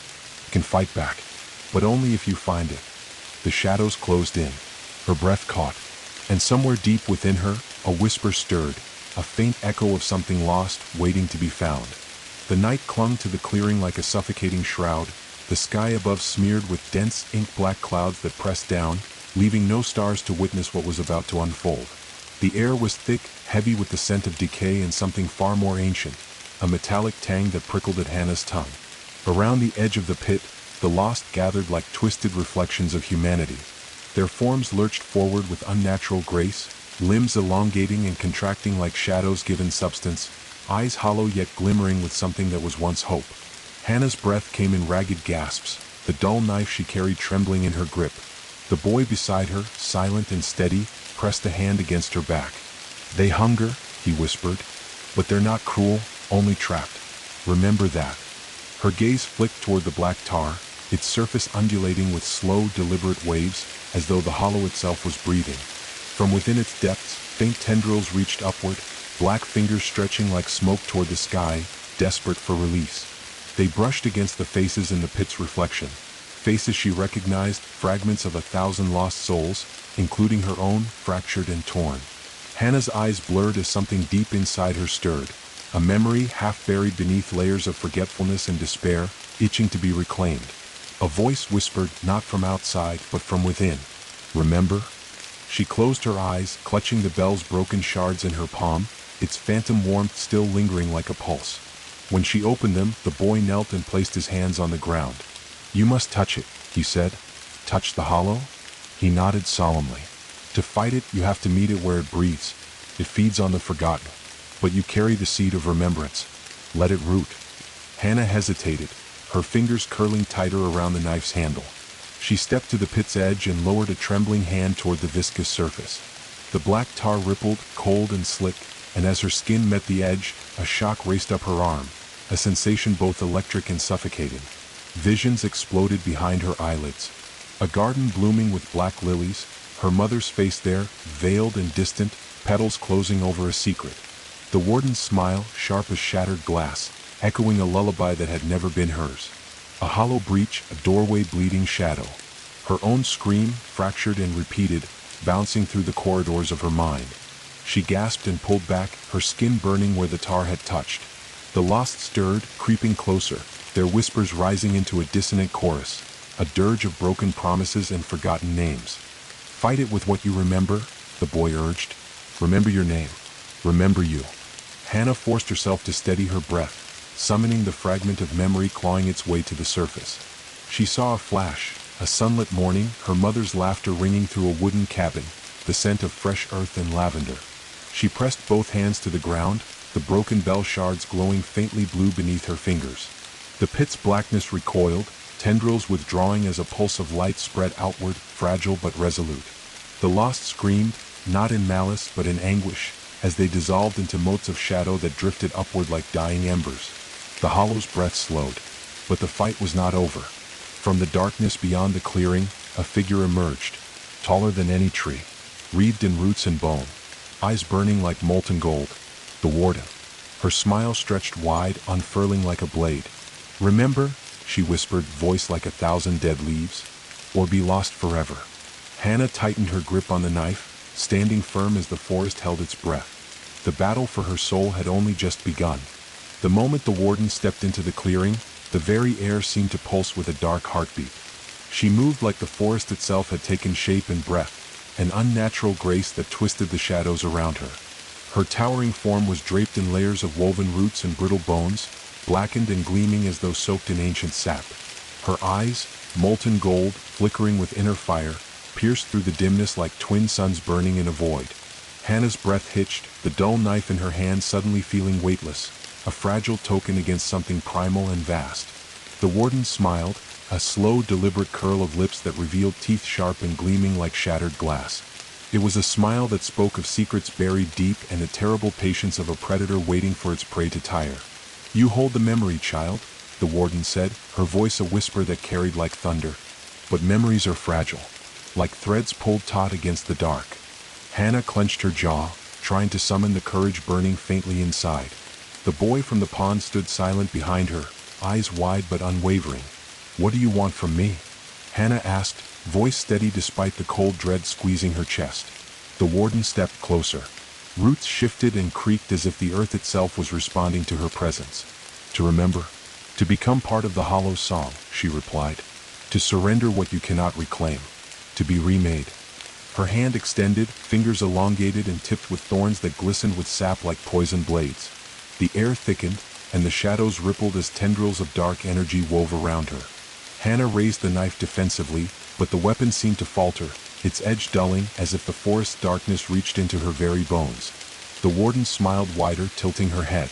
You fought to cross the breach, but to live here you must surrender. A sudden howl tore through the forest, piercing, guttural, and filled with despair. The lost stirred, rising from the shadows like smoke given form. They circled the clearing once more, their fractured faces and hollow eyes fixed on Hannah. She felt the pull again, deeper and more insistent, a tug at the corners of her mind, threatening to unravel the thread she had so desperately clung to. You carry the seed of defiance, the warden whispered, stepping forward with a grace that belied her monstrous form. But defiance is no match for inevitability. Hannah took a step back, heart pounding wildly. Memories flickered behind her eyes, A laughter she couldn't place, a voice she almost recognized. The fragment she had touched at the tar pit, her mother's face in the garden, the warmth of a hand she'd long forgotten. She shook her head fiercely. "I remember enough," she said. "Enough to fight." The warden's eyes narrowed, and with a sudden movement, the ground beneath Hannah shuddered. Roots burst from the soil like serpents, writhing and twisting toward her feet, threatening to bind her where she stood. The boy from the pond moved swiftly, reaching into the earth and tearing the roots away with surprising strength. "You're stronger than you know," he said urgently. "But she'll never stop." Hannah nodded, feeling the surge of defiance swell in her chest. She gripped the knife tighter, its edge catching a glimmer of light despite the oppressive gloom. The lost howled again, a sound that echoed through the trees like a mournful dirge. The warden's smile faded, replaced by a cold determination. "Then fight," she hissed, her voice carrying the weight of centuries. "But remember, the hollow wins in the end." With that she lunged. The battle tore through the clearing like a storm. Roots and shadows collided with desperate strength and will. Hannah dodged the warden's thorned claws, slashing with her knife where she could. The boy fought beside her, tearing at the dark tendrils that writhed to ensnare her. Pain lanced through Hannah's side as a root slashed across her ribs, but she bit back a scream and pressed on, each breath a fierce promise not to yield. Memories flickered wildly, faces, voices, places, blurring together as the forest itself seemed to pulse with a terrible hunger. But Hannah held on, because deep inside, beneath the fear and pain, a small flame still burned. A seed of remembrance, a hope that the hollow might be beaten. The clearing had become a battlefield suspended between worlds.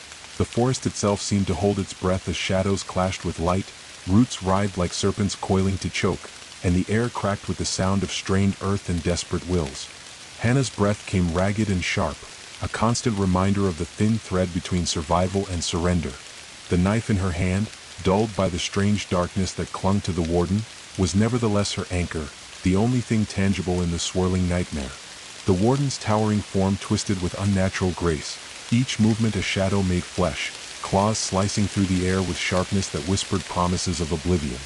Her eyes, molten gold burning like dying stars, never left Hannah, who dodged and parried, every step heavy with pain and resolve. Roots erupted from the ground beneath Hannah's feet, thick and curling like giant snakes seeking to bind and drown her in earth and decay. She stumbled but did not fall. From the depths of her mind, a memory flared, the warmth of a sunlit morning, the laughter of her mother, a faint touch on her hand. It was fleeting, but it lent her strength. Beside her, the boy from the pond moved like a shadow in tandem, tearing at the writhing roots, his small hands filled with surprising power. "Hold on," he urged. "The hollow wants you to forget. Don't let it win." Hannah gritted her teeth and slashed with the knife, catching a root and cutting through thick bark like skin. A sudden surge of pain shot through her side. The roots had slashed her ribs. She ignored it, pushing back against the choking grip of the forest's darkness. The warden snarled, advancing with renewed fury. "You are nothing but a fragment, a broken echo," she hissed, voice like dry leaves skittering across a tombstone. "Give in, and you will find peace in the endless embrace of the hollow." But Hannah shook her head fiercely. "I'm not broken. Not yet." The world around them seemed to pulse. The pit of tar at the center of the clearing rippled like a wound opening wider, shadows pouring forth like a tide of despair. The lost rose once more, spectral and desperate, their hollow eyes burning with yearning and sorrow. Their whispers rose into a haunting choir, filling the air with mournful songs of forgotten names. In that moment, Hannah felt it, a fracture deep inside her mind, a sliver of something long buried breaking free. A glimpse of herself, whole and unafraid, shining through the darkness. She closed her eyes, clutching the knife tighter. The warmth of the broken bell's memory pulsed faintly within her palm, and a spark of light blossomed beneath her skin. With a guttural cry, she drove the knife into the tar pit's edge. The blackness hissed, recoiling as light bloomed outward like the first fragile dawn. The lost screamed, faces twisting with anguish as the shadows around them shattered and dissolved into drifting motes of ash. The warden staggered, her golden eyes flickering uncertainly. But the price was high. Hannah gasped, pain blooming from her side through every fiber of her being. Her vision blurred, and the memory she'd just reclaimed threatened to slip away again, a fragile thread caught in the storm. The boy knelt beside her, his voice a steady anchor. "You hold the seed of defiance, but it needs time to grow." She nodded weakly, knowing the fight was far from over. The warden's form dissolved into the forest shadows, her voice a fading echo. "Remember, child, the hollow always waits." And then silence fell. Hannah lay on the cold earth, the dawn light filtering weakly through the trees, carrying with it a fragile hope, and the heavy truth that the hollow's hunger had only deepened. The pale light of dawn filtered through the dense canopy, a fragile promise leaking into the heavy shadows that still clung to the forest floor. Hannah lay on the cold earth, her breath shallow and uneven, the dull ache in her side throbbing with every heartbeat. The taste of dirt and bitter sap lingered on her tongue, and sweat clung cold to her skin. Around her, the clearing was silent, the restless chorus of lost now reduced to faint echoes drifting like fading ghosts. The tar pit pulsed softly, no longer a raging wound but a smoldering scar, waiting patiently to bleed once more. Hannah's fingers curled around the grass beneath her, nails digging into the earth, grounding her to this fragile moment between despair and hope. The boy knelt beside her, eyes wide and watchful. "You did well. The warden will recover, but for now, she's bound to the shadows. You have time." She tried to sit up, but pain lanced through her ribs and she groaned softly. "Rest," he said firmly. "You need strength. This fight is just beginning." Hannah closed her eyes, willing the pain to ebb, but even in the quiet, the weight of memory pressed down on her. The hollow had taken so much, her name, her past, the warmth of her mother's laughter, and yet, within the broken pieces, a seed of defiance remained, fragile and flickering like a candle flame in a storm. She thought about the bell, shattered into ash but still pulsing faintly inside her mind, a symbol of loss and hope intertwined. "Why me?" she whispered, voice raw. "Why was I the one to cross?" The boy's gaze softened. "Because you carry what others cannot. A memory forgotten but not lost. A name that still sings beneath the silence." He stood, brushing dirt from his knees. "Come. There's a place I want to show you." With effort, Hannah rose, wincing as her body protested. She followed him through the thinning trees, the forest around them alive with the subtle rustle of leaves and distant calls of unseen creatures. After a long walk, they arrived at a small glade bathed in gentle light. At its center stood a circle of ancient stones, weathered and moss-covered, etched with symbols that seemed to pulse faintly. "This is a place of remembering," the boy explained, "where the lost find their voice."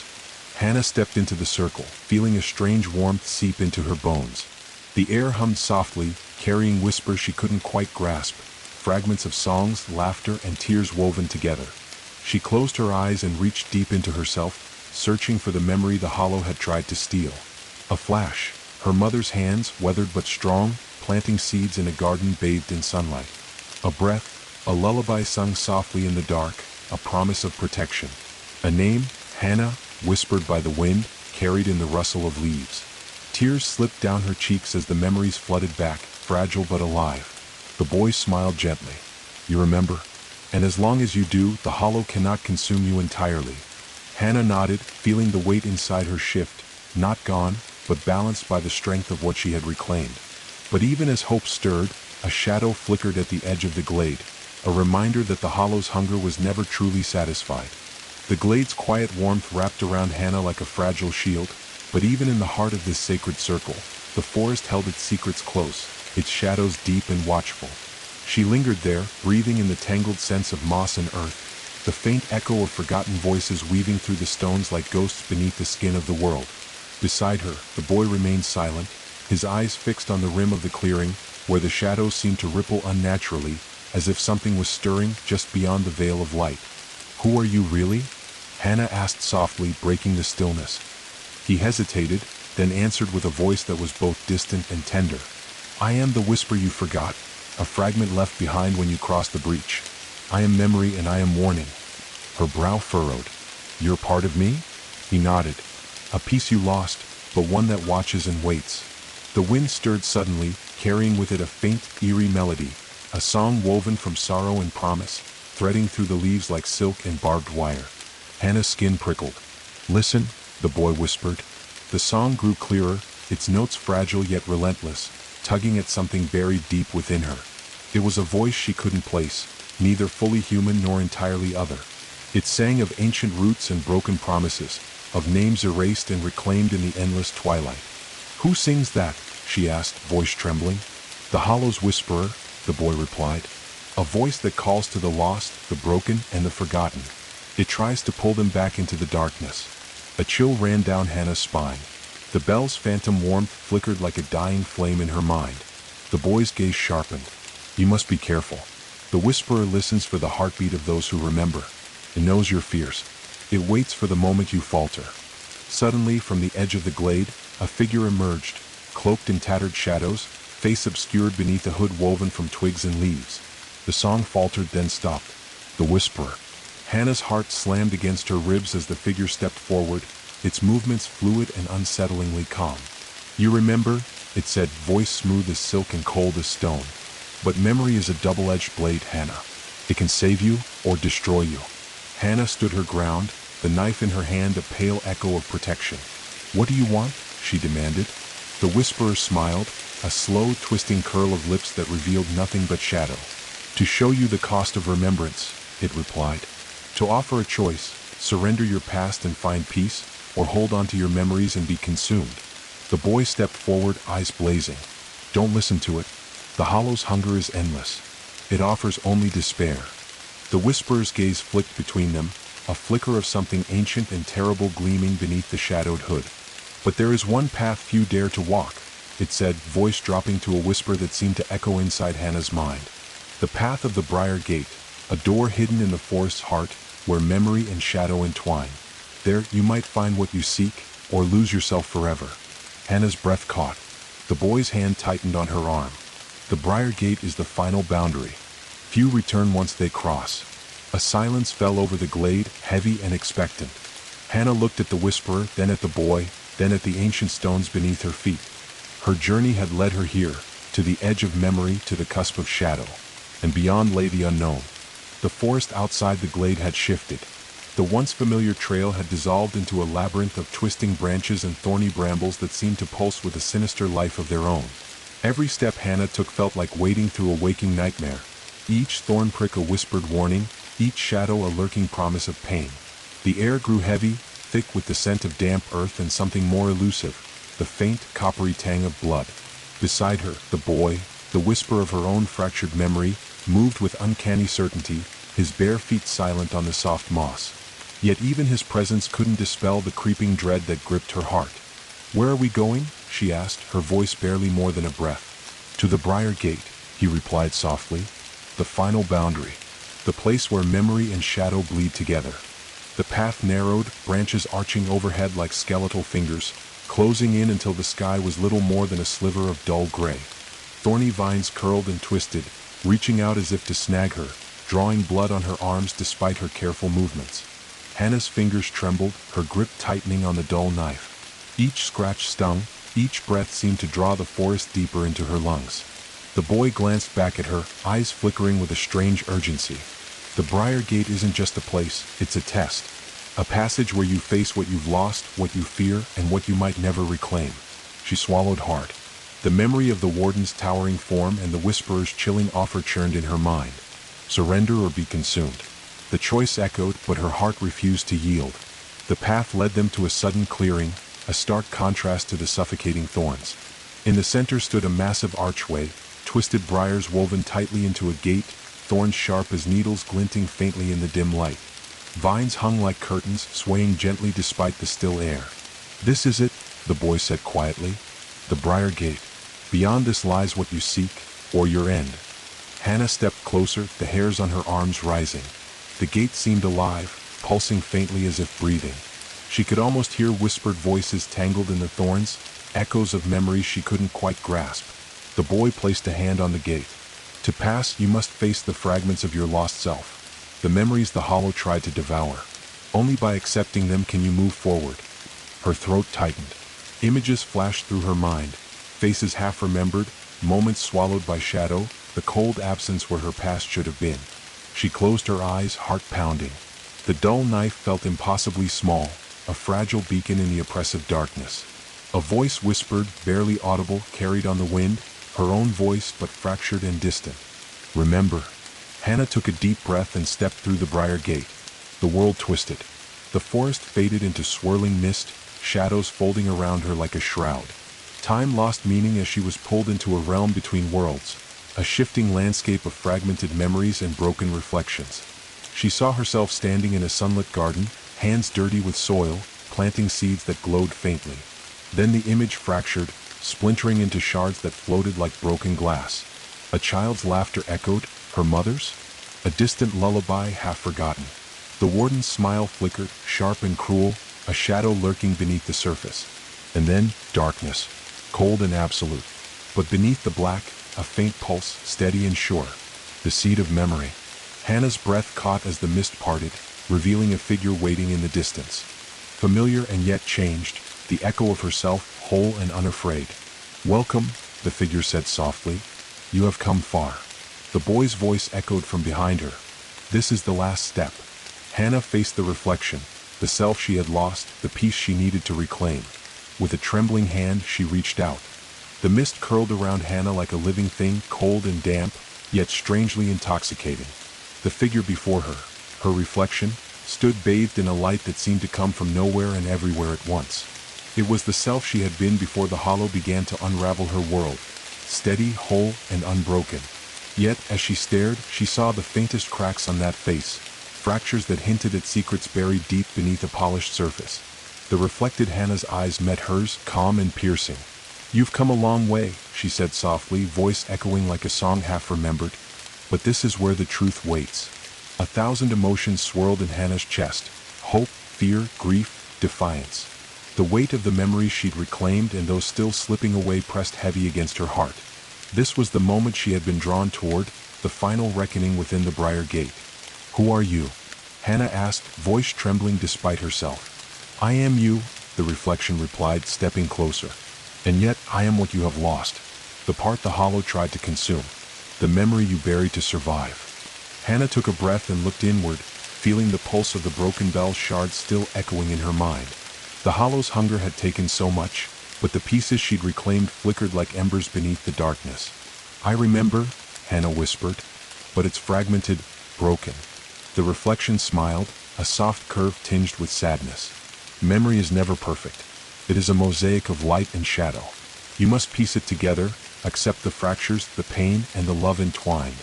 Images began to flow around them, flashes of a garden blooming in sunlight, a woman's laughter ringing through wooden halls, shadows slipping beneath a veil, the warden's cruel smile, the tar pit breathing beneath the earth. Each shard shimmered with emotion, joy and sorrow, fear and hope. Hannah reached out, touching the nearest shard. It rippled beneath her fingers, warm and alive. "You are stronger than the hollow," the reflection said, "because you remember. And memory is a shield." A sudden gust swept through the mist, scattering the shards into the air. They swirled like fallen leaves caught in a storm, then began to gather, weaving themselves into a glowing tapestry, a map of her life, her pain, and her fight. "But to reclaim yourself," the reflection warned, "you must face what lies deepest within, the part you fear most." Hannah's breath caught. The hollow's voice echoed faintly in the back of her mind, the whispers of surrender, the promise of peace through forgetting. "I am afraid," she admitted, voice breaking. "Fear is natural," the reflection said gently, "but do not let it chain you. Face it and you will be whole again."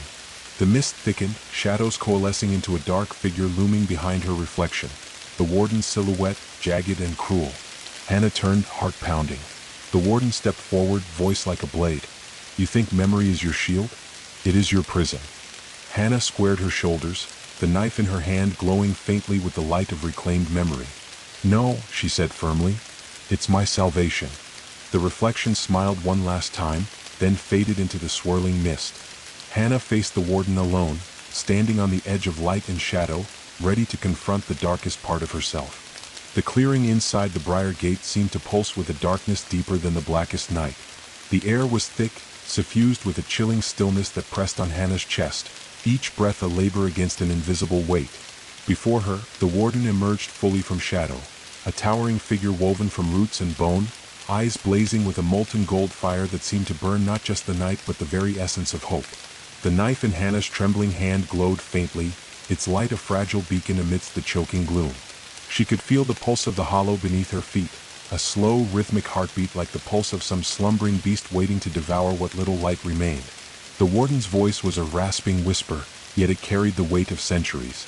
"You think yourself whole because you remember? But the hollow is more than memory, it is oblivion, a void where all things end. You cannot fight what does not exist." Hannah's heart hammered in her chest. She swallowed her fear and stepped forward, pain radiating from the wound in her side, but her resolve burning brighter than the ache. "I am more than your void," she said, voice shaking but resolute, "because I hold the pieces you can never take." Roots erupted from the ground, writhing and twisting like serpents to ensnare her. She dodged and slashed with the knife, the edge glowing brighter with each strike. The hollow screamed, an unearthly wail that echoed through the forest, shaking leaves from ancient trees. The warden advanced, claws extended, each step cracking the earth. "You are a fragment, a ghost. You cannot stand against the whole." Hannah's breath hitched as the roots tightened, binding her wrists and ankles. Panic flared, but she forced it down, focusing on the shards of memory glowing within her. The warmth of a mother's hand, a garden blooming, the laughter and light she had reclaimed. She closed her eyes, summoning every flicker of hope, every shard of defiance. The knife pulsed, its glow growing until it blazed like a star. With a roar, she drove the blade into the roots binding her. They hissed and writhed, recoiling as light spread in waves from the knife, burning through shadow. The warden snarled, stepping back as the roots burned away, her golden eyes flashing with fury. "You will never be free." "I already am," Hannah said, voice steady. The battle tore through the clearing in a storm of shadow and light. Roots snapping, claws slashing, the air thick with the scent of earth and smoke. Hannah moved with desperate fury, each strike a promise to herself to survive, to reclaim the self the hollow tried to erase. The boy from the pond appeared beside her, tearing at the shadows, his eyes fierce. "Hold on. The hollow weakens when memories unite." Hannah nodded, drawing strength from the boy's presence. Together they pushed the darkness back, the hollow's breath growing ragged. But then, from the depths of the tar pit, a new horror rose. A monstrous shape, formed from the amalgamation of forgotten faces and twisted roots, its eyes empty voids that swallowed light. The warden roared in rage and retreat, vanishing into the shadows with a promise. "This is not the end, Hannah. The hollow waits." Hannah staggered, exhausted but standing amid the fading shadows. The hollow's heartbeat slowed, the night less oppressive. She looked to the boy. "We still have a long way to go." He nodded. "But the path is yours." The oppressive silence that followed the battle was heavier than any scream. Hannah's chest heaved, the ache in her ribs sharp and relentless, but her spirit burned brighter with the fierce flame of survival. The forest around her seemed to breathe a sigh, a reluctant, cautious reprieve from the hollow's relentless hunger. The boy from the pond knelt beside her, brushing dirt and leaves from her bloodied hands. His eyes, reflecting the dim light of dawn, held a quiet resolve. The hollow's strength waned today, but it is far from defeated. The tar pit's creature is a fragment, an echo of those lost. It will return stronger each time. Hannah swallowed, feeling the weight of the forest shadows press inward. Then we need to learn more. About the hollow. About the briar gate. About why it feeds on memories. The boy nodded, standing and beckoning her to follow. They moved deeper into the woods, where the trees grew ancient and towering, their roots tangled in secrets as old as the earth itself. The air grew cooler, and the scent of moss and decayed leaves filled Hannah's lungs. After a long, winding trek, they reached a clearing unlike any other, a circle of stones inscribed with strange runes that pulsed faintly with a silver light. In the center lay a weathered tome, bound in bark and stitched with sinew, resting atop a pedestal carved from twisted roots. "This is the Codex of Whispers," the boy said, voice reverent. "It holds the forest's memory, the truths the hollow once buried." Hannah's fingers trembled as she reached out and opened the tome. The pages were brittle but alive, inscribed with words that shifted like living shadows. As she read, fragments of forgotten history poured into her mind. Long ago, before the hollow's hunger began, the forest was a sanctuary, a place where memories and dreams grew like wildflowers. But a darkness crept in, born of forgotten pain and sorrow, twisting the roots and corrupting the earth. The hollow was born from this darkness, feeding on the memories that sustained life itself. The warden was once the forest's guardian, a spirit of protection and growth. But the corruption consumed her, turning her into the hollow's cruel enforcer, bound to trap and consume the lost. The briar gate was created as a last defense, a threshold where souls could confront their own shadows and reclaim their memories. But few ever passed through unchanged. Hannah's heart pounded as she absorbed the weight of these revelations. The hollow was not just a force of destruction. It was a reflection of loss, grief, and the desperate desire to forget pain. She closed the tome, determination settling like steel in her bones. "We have to find a way to restore the forest. to free the warden. The boy smiled faintly, shadows flickering in his eyes. That path is dangerous, but it is the only hope. As they prepared to leave the clearing, a rustle in the underbrush caught Hannah's attention. From the shadows emerged a figure, a woman cloaked in leaves and twilight, eyes bright with fierce intelligence. "I am Eloan," the stranger said, voice like the wind through the trees. "I've been waiting for one who remembers." Hannah exchanged a glance with the boy. "Can we trust her?" Eloan smiled, a hint of sadness in her gaze. "Trust must be earned. But if you are to face the Hollow's heart, you will need allies." The forest seemed to lean closer, the air thick with unspoken promises and unseen dangers. The journey ahead was uncertain, but Hannah knew one thing with clarity: she could no longer walk it alone. The fading light of the forest seemed to bend and twist around Eloan, the newcomer, as she stepped closer. Her eyes shimmered with a deep, ancient knowledge that made Hannah's skin prickle with cautious curiosity. The boy from the pond nodded at Eloan with a mix of respect and relief, silently acknowledging her presence as a crucial turning point. Eloan's voice was soft but carried an undeniable weight. "I was once like you, an outsider drawn to the forest's secret heart. I came seeking answers, only to find the roots of its corruption tangled deep within my own past." Hannah felt a chill. The forest itself seemed to lean in, eager to hear the story. Eloan continued, "Long ago, before the Hollow twisted the woods, I was a guardian of the old ways, a keeper of memory and protector of those who passed through the gate. The warden and I were close once, sisters in purpose, bound by a shared vow to preserve the balance between light and shadow." The boy's gaze darkened as he listened, and Hannah's heart quickened. But as the corruption grew, Eloan's voice faltered, the warden became lost. She was consumed by the darkness she sought to contain. "I tried to save her, to fight the spreading Hollow, but I was forced to retreat, watching helplessly as she became the forest's greatest predator." A gust of wind swept through the clearing, carrying whispers from the trees, soft, mournful sighs that seemed to echo Eloan's words. Hannah stepped forward, voice steady despite the storm of emotion swirling inside her. "How can we save her? How do we stop the Hollow from consuming everything?" Eloan's eyes met hers, glowing with fierce determination. "The answer lies in the deepest part of the forest, where the roots of the Hollow converge. There is a place called the Heartwood, an ancient tree, the source of the forest's life and memory. If we can reach it, we may be able to restore what has been lost." The boy nodded in agreement. "But the path to the Heartwood is perilous. The Hollow's influence grows stronger as we approach. We will face shadows born from our darkest fears." Hannah's mind raced with questions, but one thing was clear: the fight was far from over. Eloan reached into her cloak and produced a small, glowing seed, pale and radiant, pulsing with a light that seemed to breathe. "This is a gift from the Heartwood," she said. "It will guide us and protect us from the Hollow's grasp, but only if we stay true to ourselves." The three of them stood together, the weight of the forest pressing in from all sides, as a distant howl echoed through the trees, a reminder of the warden's relentless pursuit. Hannah looked at Eloan and the boy, feeling the fragile strength of their alliance. "Then we have no time to waste." As they prepared to step into the deeper shadows of the forest, Hannah felt the steady pulse of the seed in her palm, a beacon of hope amid the darkness. The journey to the Heartwood had begun, and with it the chance to reclaim not just the forest but herself. The forest closed around them like a living tomb as Hannah, Eloan, and the boy pressed deeper into the darkness beyond the briar gate.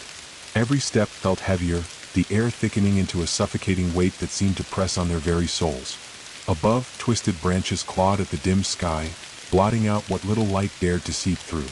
The seed in Eloan's hand pulsed softly, casting a pale glow that barely kept the encroaching shadows at bay. Hannah's skin prickled constantly, as if unseen eyes watched their every move from the blackened underbrush. The distant howl of the warden echoed like a dirge, growing closer and more mournful with each heartbeat. "We're not alone," the boy whispered, voice taut with tension. "The Hollow twists everything here. It creates monsters born from fear, despair, and forgotten sorrow." Eloan nodded, stepping carefully over tangled roots slick with dampness. "The Hollow feeds on the mind's darkest shadows, weaving them into traps. We must stay vigilant, and trust in the light within us." The forest floor suddenly shifted beneath Hannah's feet, and she stumbled into a shallow pit concealed by rotten leaves and moss. A sharp pain blossomed in her ankle, but she bit back a cry and forced herself upright. From the mist ahead, figures began to emerge, pale, gaunt shapes with eyes like hollowed wells, skin stretched tight over brittle bones. "Lost," their faces twisted with anguish, reaching out with trembling hands as if begging for release. Hannah's breath caught in her throat. Memories surged, faces she had once glimpsed in the tar pit, voices of the forgotten calling her name. "Remember who you are," Eloan urged, raising the glowing seed higher. Its light pushed back the creeping shadows, illuminating the wretched forms that stumbled toward them. The lost wailed in despair, their moans a chorus of sorrow and regret. "Free us," they whispered. "Remember us." Hannah closed her eyes, feeling the seed's warmth pulse through her veins. She reached out with her mind, summoning every shard of memory and defiance. The fragments of her past, her mother's laughter, the garden blooming in sunlight, the lullaby whispered in darkness, all rose to the surface, shimmering like stars in the night sky. A surge of light burst from her chest, spilling forth in waves that washed over the lost. Their anguished cries softened, and one by one, their forms dissolved into motes of light that drifted upward like fireflies. The forest seemed to exhale, the oppressive weight lifting ever so slightly. But the path was far from safe. Suddenly, a low growl rumbled through the trees, and the shadows coalesced into a hulking beast, a grotesque fusion of gnarled roots and rotting flesh, eyes glowing with malicious hunger. The warden's voice hissed in the wind, chilling and triumphant. "You cannot outrun the hollow's reach." Eloan readied herself, her voice steady. "Hold fast. This is but the hollow's shadow." Hannah gripped her knife, the blade shimmering with the light of memory. The boy stood firm beside her, ready to fight. The creature lunged. The battle was fierce and desperate, the forest itself seeming to writhe in pain as roots tore and shadows flared. Hannah fought with every ounce of strength, the knife cutting through the tangled flesh and thorny limbs, each strike fueled by the hope pulsing in her veins. Eloan's seed cast a protective glow, pushing back the darkness, while the boy's swift hands found the creature's weak points. Finally, with a shuddering roar, the beast collapsed into a heap of broken branches and leaves, its snarls fading into the stillness. Breathless, Hannah sank to her knees, the forest around them silent but watchful. The path ahead remained shrouded in shadow, but the light within them had grown stronger. Together they pressed onward, toward the heartwood, toward hope. As the battered remains of the twisted beast smoldered into the earth, a silence heavier than before fell over the forest. Hannah's knees trembled beneath her, muscles burning, breath ragged and shallow. Around her, the ancient trees stood like silent sentinels, their gnarled limbs entwined with shadows, listening. The boy and Eloan exchanged a glance heavy with unspoken understanding. This battle was but a prelude. High above, where the dark canopy broke, a pale moon cast its cold light over the tangled woods. But deep beneath that canopy, in a place untouched by even the faintest glow, the warden moved alone. She was a figure carved from roots and bone, her once luminous golden eyes now dimmed with sorrow and torment. The weight of centuries pressed upon her like chains of bark and thorn. Though she had become the Hollow's enforcer, a predator born of corruption, a fragment of the guardian she once was still flickered somewhere beneath the layers of darkness. In the black heart of the forest, she knelt before an ancient altar, a twisted knot of roots that pulsed faintly with a dim green light, the last breath of the forest's true power. She placed her cracked hands upon it, and a low whisper escaped her lips, carried on the cold wind. "Forgive me." The forest trembled as if aching in response. Her voice broke the silence. The hollow was never meant to consume. It was meant to protect, to hide the pain from those who cannot bear it. But I failed. She pressed her forehead to the altar, the brittle bones of her fingers sinking into the moss. Memories flooded her mind, the faces she had lost, the promises broken, the endless hunger that clawed at her soul. The guardian turned executioner, cursed to trap the lost while longing for release. A shadow stirred behind her. From the depths of the forest emerged a figure cloaked in twilight, a wraith-like presence with eyes like deep wells of despair. The whisperer, the voice of the Hollow's insidious will. "You cannot undo what is done," it hissed, voice like ice and silk. "Your chains are forged from your own sorrow." The warden lifted her head, golden eyes blazing with desperate defiance. "Then I will bear this burden alone, if it means protecting what little remains." The whisperer's smile was cruel and endless. "You carry the curse, but the hollow spreads. Soon, none will be left to remember." A distant sound echoed, faint but unmistakable, the clash of steel and shadow, the heartbeat of a defiant soul pressing onward. The warden's gaze turned toward the distant clearing where Hannah and her allies fought for light in the ever-darkening forest. "Perhaps there is still hope," she murmured, "if the seed of memory survives." Back among the ancient trees, Hannah sat beside a small fire, the glowing seed cradled gently in her palm. The boy and Eloan tended to their wounds, silence heavy but comfortable between them. Hannah's thoughts drifted to the warden, to the burden she bore and the thin line between guardian and monster. Somewhere beneath the corruption was a soul trapped, aching for redemption. Eloan broke the silence. The forest's magic is old, older than the hollow itself. If we can reach the heartwood, we might find a way to heal not just the trees, but the warden's soul. The boy nodded. But the closer we get, the stronger the hollow's hunger will become. We will be tested in ways we cannot yet imagine. Hannah looked at the glowing seed, feeling its pulse steady and strong against the chill of the night. "We have to try," she said quietly. "For the forest, for the lost, for all of us." The forest whispered around them, alive with secrets and shadows, waiting for the next step in their journey. The forest grew older here, older than time itself. The air thickened with the scent of ancient earth and resin, a deep pulse vibrating beneath the ground as if the very heart of the world beat slow and steady beneath their feet. Hannah, Eloan, and the boy moved carefully, their footsteps muffled by moss so thick it seemed to breathe beneath them. The glowing seed in Eloan's palm pulsed softly like a heartbeat, casting a faint, soothing light that kept the creeping shadows at bay. They entered a vast glade, crowned by a colossal tree whose gnarled limbs stretched skyward like the twisted arms of forgotten gods. The heartwood. Its bark was the color of aged bronze, etched with symbols that shimmered faintly, runes older than the oldest song, humming with a magic that felt both ancient and alive. Beneath its roots, the ground pulsed rhythmically as if the tree itself was breathing. "This is the source," Eloan whispered, reverence coating her voice. "The wellspring of the forest's memory and life." Hannah reached out tentatively to touch the rough bark, feeling a surge of warmth pulse from the tree through her fingertips, as if the heartwood recognized her touch. But beneath the awe and wonder, an undercurrent of tension rippled through the clearing. The shadows gathered at the edges, restless and watchful. Suddenly, the ground trembled, a deep, rumbling growl vibrating through the roots. From the darkness beneath the heartwood, a mass of twisting tendrils erupted, thick vines intertwined with writhing shadows, eyes glowing red like embers trapped in the dark. The hollow was not done. The tendrils writhed and lunged toward the tree, seeking to choke the source of light and life itself. Eloan stepped forward, raising the glowing seed high. "We must protect the heartwood. Its magic is our only hope."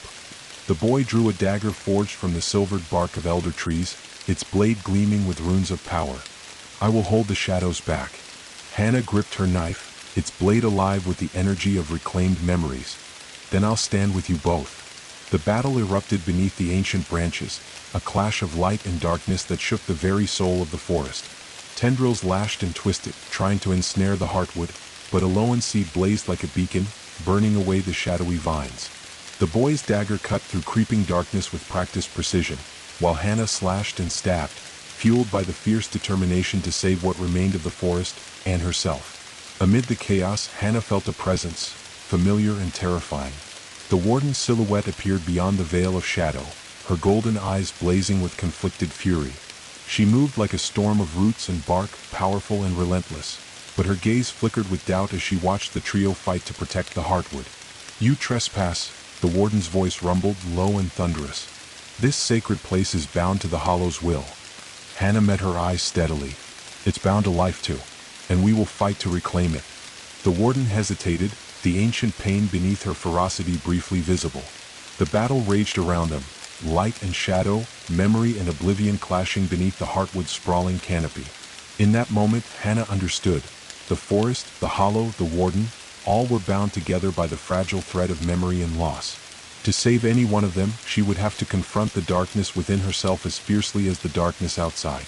The air trembled with raw power as Hannah faced the warden beneath the colossal heartwood, the ancient tree's great branches stretching like an altar to the storm-racked sky. The forest held its breath, shadows folding and unfolding like restless waves around them, as if the very soul of the woods was watching this fragile moment.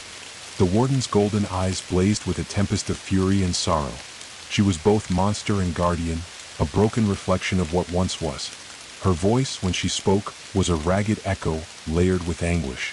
"You defy the hollow's will, child. Yet you are but a fragment, scattered and incomplete." Hannah tightened her grip on the knife, the cold steel humming with the light of every memory reclaimed and every shard of hope forged in the darkest moments of her journey. I am whole because I remember, she said, voice steady despite the pounding in her chest. You were once the same, and that is why you can be saved. The warden's lips twitched, almost a smile but twisted with pain. You speak of salvation, yet do not see the price. Suddenly the forest shuddered. The ground beneath their feet cracked open, spilling thick black tar that hissed and writhed like a living thing. From the tar, twisted forms clawed their way upward, shadows of the lost, faces half forgotten, their eyes burning with silent despair. Hannah's heart lurched.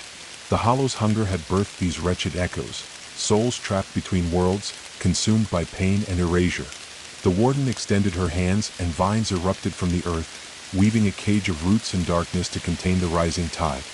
They are bound to me as I am bound to the hollow. Hannah looked to the boy and Eloan, who stood ready with weapons gleaming in the dim light. We fight not just for ourselves, Eloan said, voice fierce, but for every soul trapped in the shadows. The boy's dagger glowed brighter, his eyes fierce. Together we can break the chains. The battle erupted with a thunderous roar, the lost clawing at their captors, the warden fighting to keep the darkness contained, and Hannah at the heart of it all, the knife's light cutting through shadow, every strike a promise to reclaim what was stolen. Amid the chaos, Hannah felt a tug deep within her chest, the bell's fragile pulse, echoing against the weight of the hollow's hunger. She closed her eyes, reaching inward, confronting the darkest corners of her memory, the moments of fear, loss, and isolation, but also the warmth and love that had survived. A radiant light blossomed from her, a wave of pure memory and defiance that swept through the clearing. The twisted forms faltered, their anguished faces softening as the light touched them, releasing the trapped souls one by one into the night air where they faded into shimmering motes of freedom. The warden staggered, golden eyes flickering as the bond with the hollow strained and cracked. No, she whispered. I cannot lose them. Hannah stepped forward, extending her hand, not with a weapon, but with understanding. You don't have to. The forest remembers. And so do I. For a heartbeat, the world held still. Then, with a shuddering sigh, the warden's form wavered, roots unraveling, bark peeling back like broken armor. Beneath, a woman's face appeared, worn but luminous, freed from the chains of shadow. The forest exhaled, the heartwood glowing with renewed life as the darkness receded. Hannah sank to her knees, exhaustion and relief washing over her. Eloan smiled softly. The forest heals with the courage to remember. The boy nodded, eyes bright. But the journey is not over. The hollow's hunger fades, but it will never truly disappear.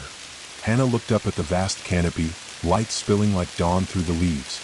We will protect this place, she said quietly, and we will remember. Always. The first pale light of dawn filtered through the branches of the heartwood, spilling soft golden hues onto the forest floor like a gentle benediction. The oppressive weight that had smothered the woods for so long began to lift, replaced by a fragile, breathing hope. The air smelled of fresh earth and new beginnings, a sense so pure and alive it stirred something deep within Hannah's soul. She sat quietly beneath the vast canopy of the heartwood, feeling the rhythmic pulse of life coursing through the ancient tree's roots. The boy and Eloan were nearby, tending to the scattered remnants of the battle, gathering broken branches, clearing shadowed debris, and whispering to the forest as if it could hear their gratitude. For a moment, the forest was still. The lost had been freed, the warden redeemed, and the hollow's dark hunger diminished. It felt as though the world was exhaling after holding its breath for centuries. But beneath this fragile peace, subtle threads of darkness lingered, tiny ripples in the otherwise calm surface. Shadows stirred at the edges of vision, and whispers echoed faintly through the leaves, barely perceptible but unmistakably present.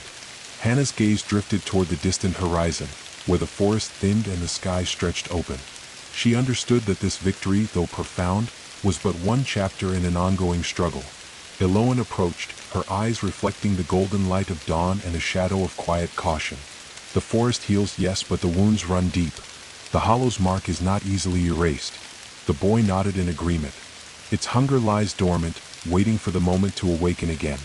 We must be vigilant. Hannah stood, brushing the dirt from her clothes, feeling the strength that came from facing her fears and embracing her memories. Then we keep watch. We protect this place, this life, and the memories it holds. The forest is a part of us, as we are a part of it. Eloan smiled, a soft, hopeful curve that spoke of renewed purpose. And together we can nurture the roots of hope, so they grow strong enough to resist the shadows. The boy's gaze flickered toward the trees as if sensing something beyond sight. But the hollow is clever. It takes many forms. We must prepare, for the unknown, for the return. Hannah met their eyes, determination anchoring her voice.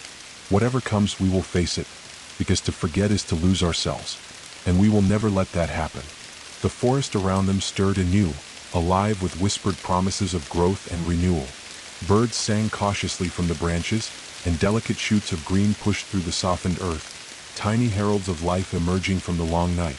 As the sun rose higher, casting warm light through the leaves, Hannah felt a deep peace settle over her, a peace earned through trials, loss, and courage. The journey had changed her irrevocably, but it had also given her a gift, the unbreakable strength of memory, and the knowledge that even in the darkest places, light could be found. The forest had been saved for now, but its story, like hers, was still unfolding. The days that followed the Heartwood's awakening were filled with a quiet kind of magic, a slow, steady pulse of renewal that spread through the forest like a gentle tide. Soft moss unfurled over shattered branches, bright green shoots pierced the rich soil, and the once withered leaves glistened with fresh dew. It was as though the very earth remembered what it meant to breathe, to live again. Hannah walked beneath the towering trees, the filtered sunlight warming her face and lighting the gold in her hair. Each step felt lighter, the heavy fog of dread and despair lifting a little more with every breath. Beside her, Eloan moved gracefully, her hands brushing reverently over the tender new growth, while the boy from the pond, whose name Hannah had learned was Leor, kept a wary watch, eyes sharp for any sign of lingering darkness. But even in this blossoming peace, there was an undercurrent of tension. The forest, alive and vibrant though it was, still held its secrets close. The hollow's shadow was faint but real, slipping like a whisper beneath the canopy. One evening, as twilight deepened and the cicadas sang their ancient song, Hannah, Eloan, and Leor gathered around a small fire. The flickering flames cast dancing shadows over their faces, weaving light and dark in a quiet dance that mirrored the forest itself. Eloan broke the silence. We've tended the roots of this place, but the forest's true healing comes from the hearts of its people, those who remember and protect. Hannah nodded. We should find others, those who have survived the hollow's reach, who can help us rebuild what was lost. Leor's eyes gleamed with a fierce light. There are scattered enclaves beyond these woods, forgotten villages, wanderers who still carry the old stories. We must seek them out. The fire crackled, sending sparks swirling into the cool night air. Hannah stared into the flames, her thoughts drifting to the faces of the lost, the souls they had freed, now scattered like stars in the night sky. Each had a story, a life interrupted but not forgotten. We need to gather these stories, she said softly, to weave them back into the forest's memory. As if in answer, a gentle rustling stirred the leaves nearby. From the shadows stepped a figure wrapped in a cloak of woven ivy and moonlight, eyes bright with cautious hope. I heard your fire, the newcomer said, voice soft but clear. My name is Arlen. I have walked the forgotten paths, carrying tales of the hollow and those who fight it. Hannah smiled, a surge of hope blooming within her. Then you are welcome here. Together we can strengthen the roots of this forest, and our own. The night deepened around them, a blanket of stars watching silently overhead. In that quiet moment, the first threads of a new community began to weave themselves, a tapestry of memory, courage, and resilience. Yet, as the fire flickered and shadows danced, a faint, chilling whisper drifted through the trees, a reminder that the hollow's hunger had not vanished. It was patient, biding its time, waiting for the moment to creep once more beneath the briar gate. The forest's newfound peace was fragile, like the delicate wings of a moth fluttering too close to a candle's flame. Days bled into nights in a slow rhythm of growth and vigilance, but beneath the surface, something dark was stirring. Hannah sat beneath the boughs of the Heartwood, now the living heart of the forest's rebirth. Around her, the small circle of survivors and allies, Eloan, Leor, Arlen, and a handful of other wanderers drawn by whispered tales, were busy tending the forest's wounds.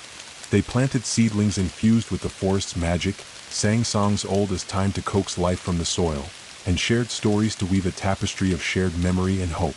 Yet the weight of unseen eyes and whispered shadows clung to the air. Leor was the first to voice the growing unease. I've seen signs, footprints not quite human, shadows that move with purpose. The hollow's reach hasn't ended. It shifts, hunts in the dark, waiting. Eloan's expression tightened, her hands clenching. The hollow learns. It adapts. The light we've rekindled weakens its grasp, but it won't surrender so easily. Arlen, who had spent years walking the forgotten paths, nodded grimly. There are stories, old warnings whispered by those who remember. The hollow is patient. It hides in cracks, in silence, in forgotten grief. It will seep back slowly until it is strong again. Hannah felt the knot of fear tighten in her chest, but she forced it down. Then we prepare. We will not let it claim this forest, or our memories, again. That night, as the camp settled beneath a sky studded with stars, Hannah stood watch alone. The glow of the heartwood seed in her hand pulsed softly, a beacon of light in the creeping dark. A cold wind whispered through the trees, carrying voices, soft, unintelligible, but filled with longing and menace. Shadows shifted at the edge of her vision, twisting and bending as if alive. Suddenly, a figure emerged from the gloom, a tall woman draped in midnight robes, her eyes like twin moons reflecting sorrow and fierce purpose. "I am Saris," she said, voice like the rustle of dead leaves. "I have come because the hollow stirs once more." Hannah's breath caught. "How much time do we have?" Saris's gaze was unwavering. "Not long. The hollow's hunger grows, and it will seek to undo all you fought for." Eloan stepped forward, her voice steady despite the chill. "Then we must strengthen the bonds between us, the forest, and the memories we protect." Saris nodded, her eyes scanning the dark horizon. "There are others, watchers, guardians scattered across the land. We must gather them, unite the fractured lights before the hollow's shadow falls again." The forest around them seemed to pulse in agreement, the whispering leaves carrying a warning and a call to arms. Hannah looked at her companions, feeling the fierce determination of a community forged in shadow and light. "We will stand," she vowed, "together." As the first pale light of dawn brushed the treetops, the forest held its breath, poised between renewal and the gathering storm. The morning mist clung thickly to the undergrowth, curling between the trunks of ancient trees like spectral fingers as Hannah, Eloan, Leor, and Saris prepared to depart from the Heartwood clearing. The weight of their mission settled heavily on their shoulders, a quest not only to defend the forest they had reclaimed but to unite the scattered lights of resistance before the hollow's creeping darkness could consume them whole once again. The camp was quiet, the flicker of dying embers from the previous night's fire casting long shadows over the gathering of survivors and newly arrived allies. Many had come from distant places, drawn by whispered legends of the Heartwood's revival and the fragile hope blossoming amidst the ruins of despair. Sarah stepped forward, her eyes sharp and keen, glinting beneath the hood of her midnight robes. "The guardians are scattered, remnants of ancient orders, survivors of forgotten battles. Each holds a piece of the puzzle, a shard of the forest's magic. Alone they are vulnerable. Together they may turn the tide." Eloan nodded, voice calm but urgent. "We will follow the old paths, the hidden trails spoken of only in stories. They wind through shadowed valleys, over forgotten mountains and across silent rivers." Leor's gaze flickered toward the east, where dark clouds gathered on the horizon, a sign of the brewing storm. "Time is short. The hollow's reach will grow with each passing day." Hannah swallowed the knot of fear rising in her throat. The path ahead was uncertain, filled with dangers both seen and unseen, but the fire of purpose burned within her. "We must begin," she said firmly. "For the forest, for those who cannot fight, and for the memories we carry." Their journey took them first to the village of Thistledown, a place forgotten by maps but alive in the whispers of those who remembered. The streets were narrow and winding, lined with homes built from twisted wood and stone, draped in vines and blooming wildflowers.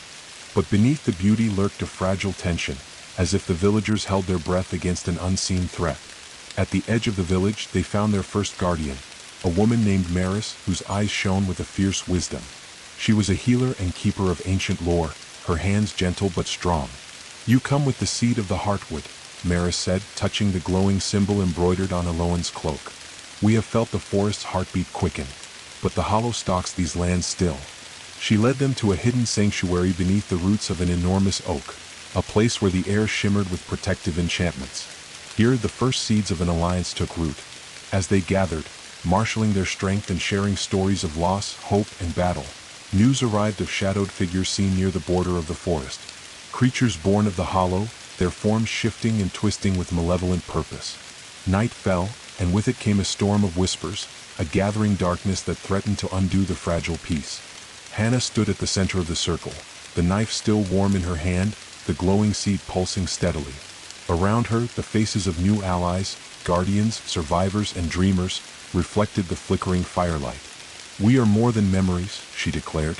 "We are the light that refuses to be extinguished." The wind howled outside, carrying with it the promise of battle to come. But inside the sanctuary, the spark of unity blazed fiercely, a beacon against the gathering storm. The night had fallen heavy and unyielding, draping the village of Thistledown in a suffocating shroud of darkness. Beneath the sprawling roots of the ancient oak where the Alliance had taken refuge, flickering torchlight cast long, quivering shadows across the gathered faces of guardians and survivors alike. The air was thick with tension, every breath a fragile thread stretched taut with anticipation. Hannah stood near the center, her grip firm around the knife that thrummed with the echo of reclaimed memories. Around her, Maris whispered last-minute prayers, while Leor and Eloan sharpened blades and checked the wards that guarded the sanctuary's hidden entrance. Saris paced quietly, eyes scanning the dim corners, sensing the encroaching dread that slithered beyond the walls. The wind howled outside, carrying with it an unnatural chill. Somewhere in the distance, the hollow moan of the forest's twisted creatures echoed, growing steadily nearer. Suddenly, a sharp clatter broke the fragile silence. The sound of stones shifted by unseen feet, a whisper of movement in the shadows. "The hollow has found us," Leor murmured, his voice low but steady. The first wave struck like a living nightmare. Dark figures erupted from the forest's edge, grotesque shapes woven from tangled branches and blackened flesh, eyes burning with savage hunger. They moved with unnatural speed, their limbs contorted and grasping, mouths agape with snarls that chilled the blood. The guardians sprang into action. Maris called forth a shimmering shield of light, the ancient magic of healing and protection glowing like a pulse of dawn against the consuming dark. Eloan's seed blazed fiercely, its radiant light slicing through the twisted forms as she chanted words older than memory. Hannah lunged forward, knife flashing in the torchlight. Each strike was precise and fierce, cutting through the creeping shadows with the strength of her resolve. Beside her, Saris moved like a shadow herself, silent, deadly, weaving through the battle with blades kissed by moonlight. The clash was brutal and relentless. The Hollow's creatures fought with a ferocity born of desperation, their forms shifting and reforming as they sought to overwhelm the defenders. Yet, the Guardians held their ground, bound by the promise to protect the forest and the memories it guarded. Amid the chaos, Hannah's thoughts were a whirlwind of clarity and fear. Faces flashed in her mind, the lost freed, the warden redeemed, the fragile hope blossoming in this hidden sanctuary. Each memory was a beacon, a lifeline she clung to as the darkness pressed in. A sudden roar split the night. The warden herself appeared at the forest's edge, her form a terrifying blend of root and rage, golden eyes blazing with a fierce determination to protect the forest, even if it meant tearing down those who threatened its fragile balance. "Hannah!" Eloan shouted, urgency in her voice. "The warden comes, but she is not our enemy, yet." The battle surged toward a critical breaking point. Hannah knew that this night would mark a turning point, not just in the fight for the forest, but in the battle for souls caught between shadow and light. The alliance they had forged was tested in fire, and only the strongest bonds would survive. With a fierce cry, she met the warden's gaze across the battlefield, an unspoken promise passing between them, that the struggle was far from over, but that together they would face whatever darkness came. The battle's fury churned around them like a violent storm, leaves and shattered branches caught in the maelstrom of clashing wills. Hannah's heart pounded fiercely as the warden stepped closer, her towering figure both monstrous and tragic, an embodiment of the forest's pain and fury. Her golden eyes, fierce yet flickering with shadows of doubt, locked onto Hannah's, a silent plea tangled in their depths. The warden's voice broke through the roar of combat, low and trembling, edged with both command and desperation. "You seek to undo what I have become. But the Hollow's hunger courses through my veins, I am bound to it." Hannah took a breath, steadying herself amid the chaos, feeling the pulse of the glowing seed warm against her palm. "You are more than the Hollow's hunger. I know the warden you once were, the guardian who protected life and memory. That part of you still lives." The warden's face twisted in anguish. "I am its vessel, its shield and its blade. If I fall, the forest will crumble." Eloan stepped beside Hannah, her voice firm yet gentle. "But the forest cannot thrive in chains of pain and fear. The Hollow's hunger must be broken, not fed." Around them, the battle raged fiercely. Leor's dagger flashed in the torchlight as he fought back the endless tide of shadowed creatures, while Maris called forth waves of healing light to bolster their allies' strength. Hannah felt a stirring deep within the warden, something fragile, a flicker of the woman she once was. The glow from the heartwood seed seemed to reach her, weaving threads of warmth through the cold tendrils of darkness entwined around her soul. "Help me remember," the warden whispered, voice breaking. Before the hollow devours all. Closing the distance between them, Hannah extended her hand, the knife gleaming with radiant light. As their fingers brushed, a flood of memories surged through the warden's mind. The laughter of children beneath the canopy, the whispering wind through ancient leaves, the sacred oath to protect the forest's heart. The monstrous form before her shuddered, roots unraveling like broken chains, the darkness receding slowly. But the hollow's grip was fierce and unrelenting. From the shadows, a dark presence stirred, the whisperer, slithering into the warden's ear with poisonous promises, attempting to reclaim her. With a roar born of desperate will, the warden shook free, her form shifting back toward the guardian beneath. She raised her hand, and from the heartwood above, glowing tendrils of light cascaded down, sweeping away the remaining shadows and healing the wounded earth. The battlefield fell silent, save for the heavy breaths of the exhausted defenders. The hollow's creatures had retreated, broken and beaten, for now. Hannah looked up at the warden, seeing the woman reborn, a protector renewed, standing at the heart of the forest's fragile dawn. Eloan, the warden said softly, voice steady, we must bind our strength. The hollow's hunger is a wound in the forest's soul. Together we can heal it. Eloan smiled, hope blossoming in her eyes. Together we will. The night's battle had been won, but the war for the forest's soul raged on. As the dawn bled soft light through the trees, the alliance stood stronger, bound by shared purpose and the fragile hope of renewal. While the dawn's gentle light filtered through the branches of the heartwood, casting soft golden hues over the battered alliance, a sinister shadow stirred far beyond the circle of flickering campfires and whispered prayers. The warden's renewed presence had driven the hollow's creatures into retreat, but victory's glow was dimmed by an invisible, creeping threat, one that moved silently, weaving its way through the forest like a poisonous thread. In the deepest, most forgotten roots of the woods, beneath twisted soil and tangled vines, the whisperer waited. Clad in a cloak woven from midnight and mist, the whisperer was the hollow's dark voice, the insidious force that preyed on memory, fear, and despair. Where the warden had been the forest's shield and sword, the whisperer was its venomous breath, its relentless whispering torment.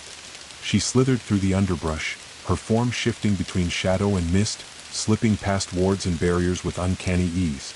Her eyes, cold and merciless, glimmered with cruel amusement as she observed the alliance's fragile unity glowing like a flickering candle in the vast darkness. They think the warden's redemption will save them, she hissed, her voice like dead leaves scraping against stone. But the hollow is patient, and I am its voice. It will feast again, on their fears, their doubts, their fractured souls. Her gaze fell on the heartwood's glowing trunk, the source of the forest's renewed life and the seed of hope they all clung to. The heart beats, but the wound festers beneath. To truly consume, I must unravel the roots of their strength. Whispering ancient words long lost to time, she summoned tendrils of shadow that crept like black smoke through the forest floor. These threads slithered toward the scattered villages and enclaves, toward the homes of the guardians and survivors who had answered the call. Back in the sanctuary beneath the ancient oak, the alliance stirred, sensing the change in the wind. Maris's healing light flickered uncertainly. Eloan's seed pulsed erratically as if battling a distant poison. Leor's eyes narrowed, scanning the horizon with a hunter's vigilance. Hannah stood beside the warden, now restored but wary, feeling the first chill of the whisperer's influence brush against the edges of their sanctuary. The hollow's hunger is clever, she said softly. It hides in silence and doubt. We must not let it seep inside. The warden nodded grimly. The whisperer seeks to fracture our unity, to turn our fears against us. Eloan stepped forward, voice steady. Then we must bind our will tighter, fortify the bonds that connect us. The forest's strength lies not just in its roots, but in the memories and trust we share. Together, the alliance gathered around the heartwood, joining hands as the glow from the seed spread warmth and light. Their voices rose in song, an ancient hymn of healing and protection, woven with the magic of remembrance. The forest responded. Leaves shimmered with dew, and the ground hummed with vibrant energy as the wounds beneath began to close.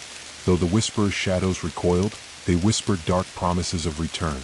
Outside, in the shadows beyond the reach of light, the whisperer vanished with a cruel smile.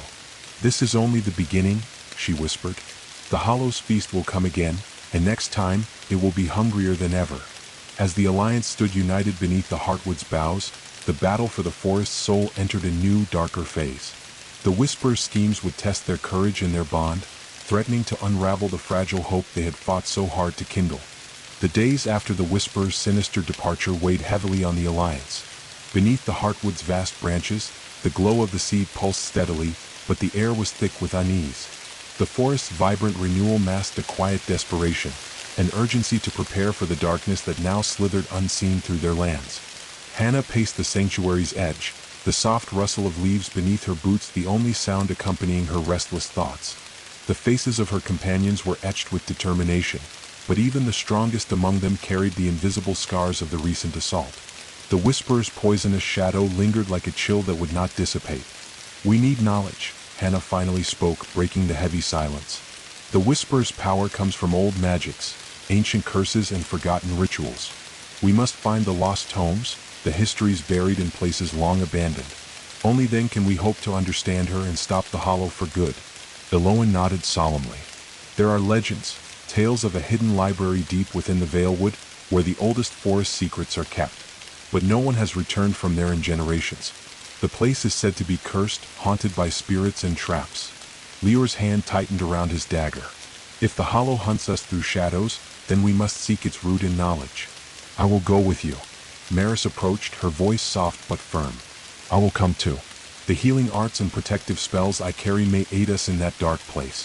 The warden, standing tall and resolute, added, "And I will guard the Heartwood and those who remain here. The forest's heart must never be left unprotected."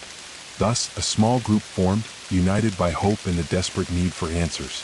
They gathered supplies, spoke prayers, and bid farewell to the sanctuary that had become a symbol of their fragile alliance.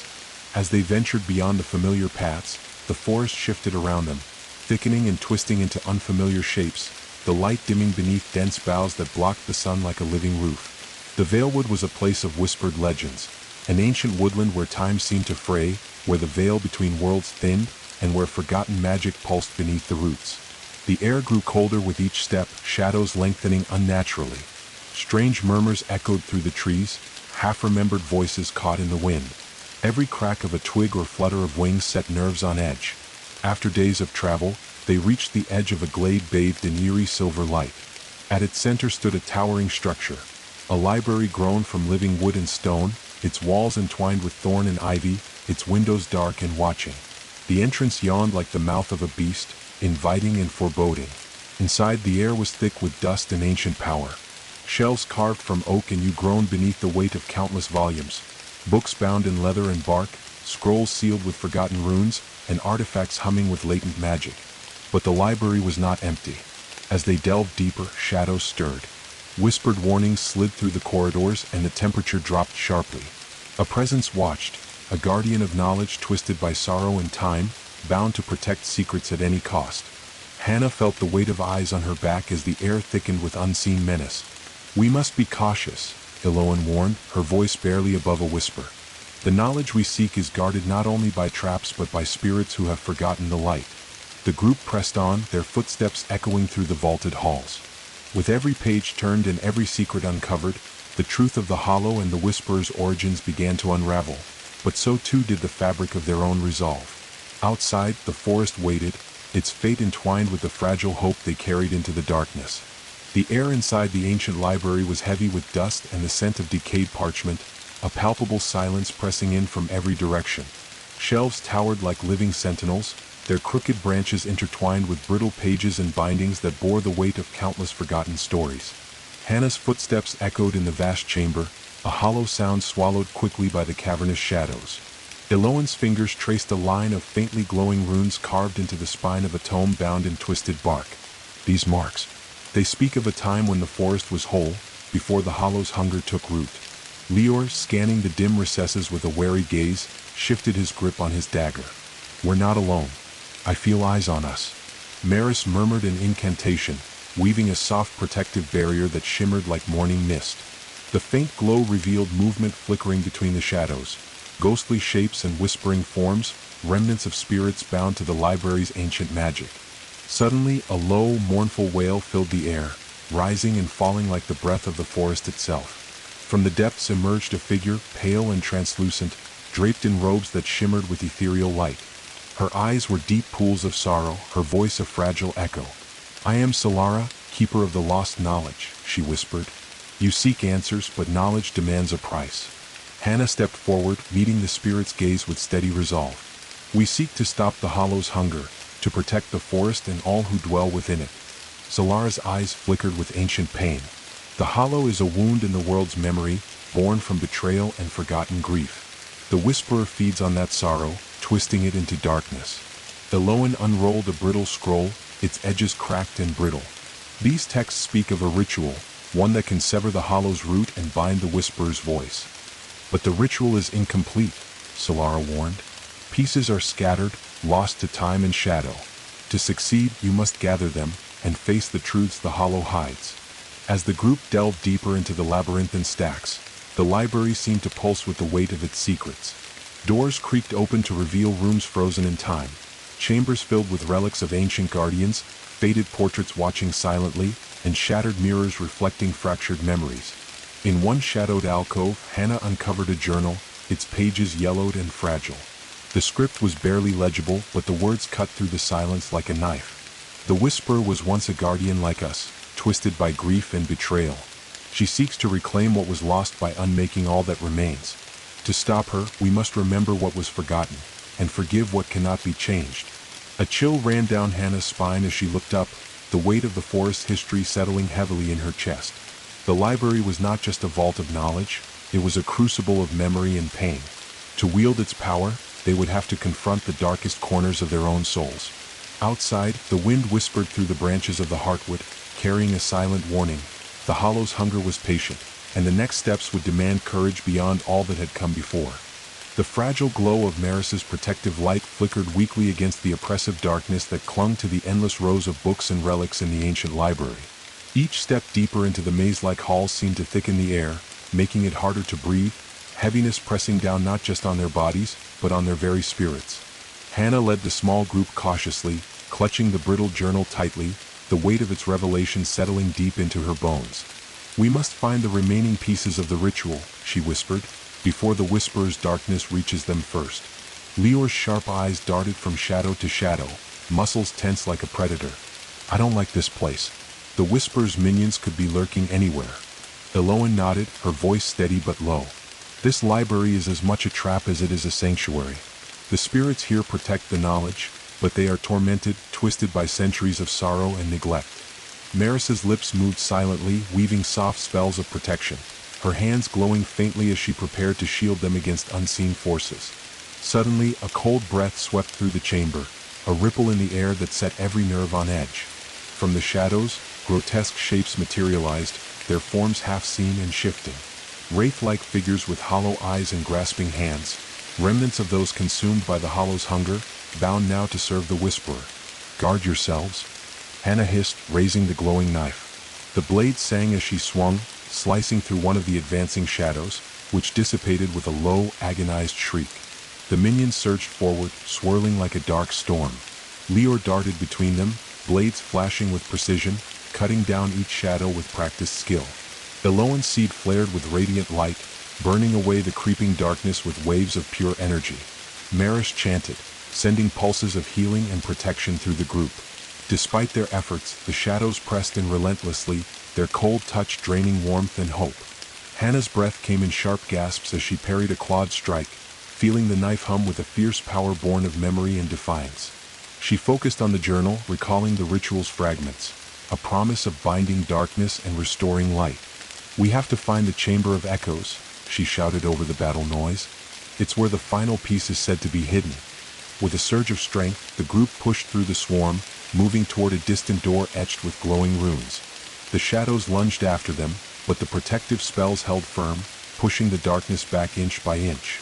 They burst through the doorway into a vast hall lined with mirrors, each one reflecting fractured images of themselves, memories half remembered and forgotten fears made manifest. The air vibrated with a low hum as if the hall itself was alive and watching. Hannah approached the largest mirror at the end, its surface swirling like liquid glass. On its frame, an inscription glowed faintly. "To reclaim what is lost, one must face the reflection of truth." Her hand trembled as she reached out, touching the cool surface. The mirror rippled, pulling her forward into a vision, a haunting glimpse of the past where the whisperer's sorrow had taken root. Eloan, Lior, and Maris followed, their reflections melting into the shared vision as the chamber enveloped them in the hollow's deepest secrets.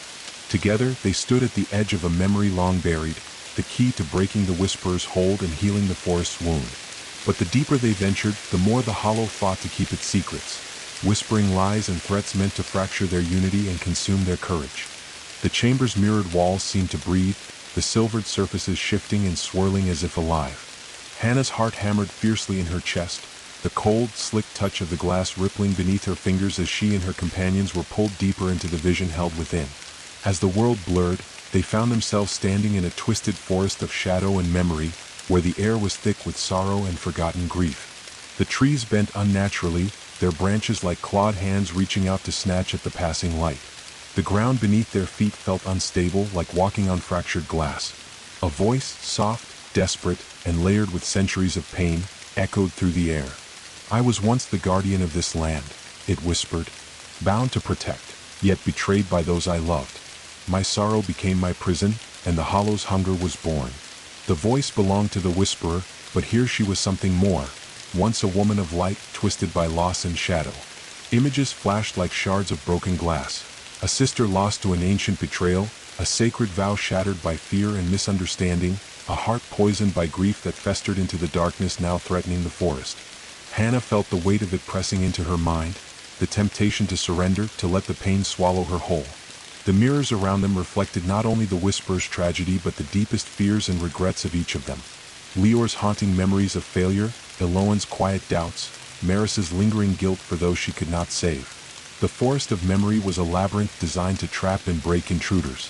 Shadows twisted and whispered cruel lies, trying to unravel their bonds, to isolate and consume them one by one. Hannah gripped the glowing knife tightly, its light pulsing in defiance. "We must hold on to each other. Remember who we are.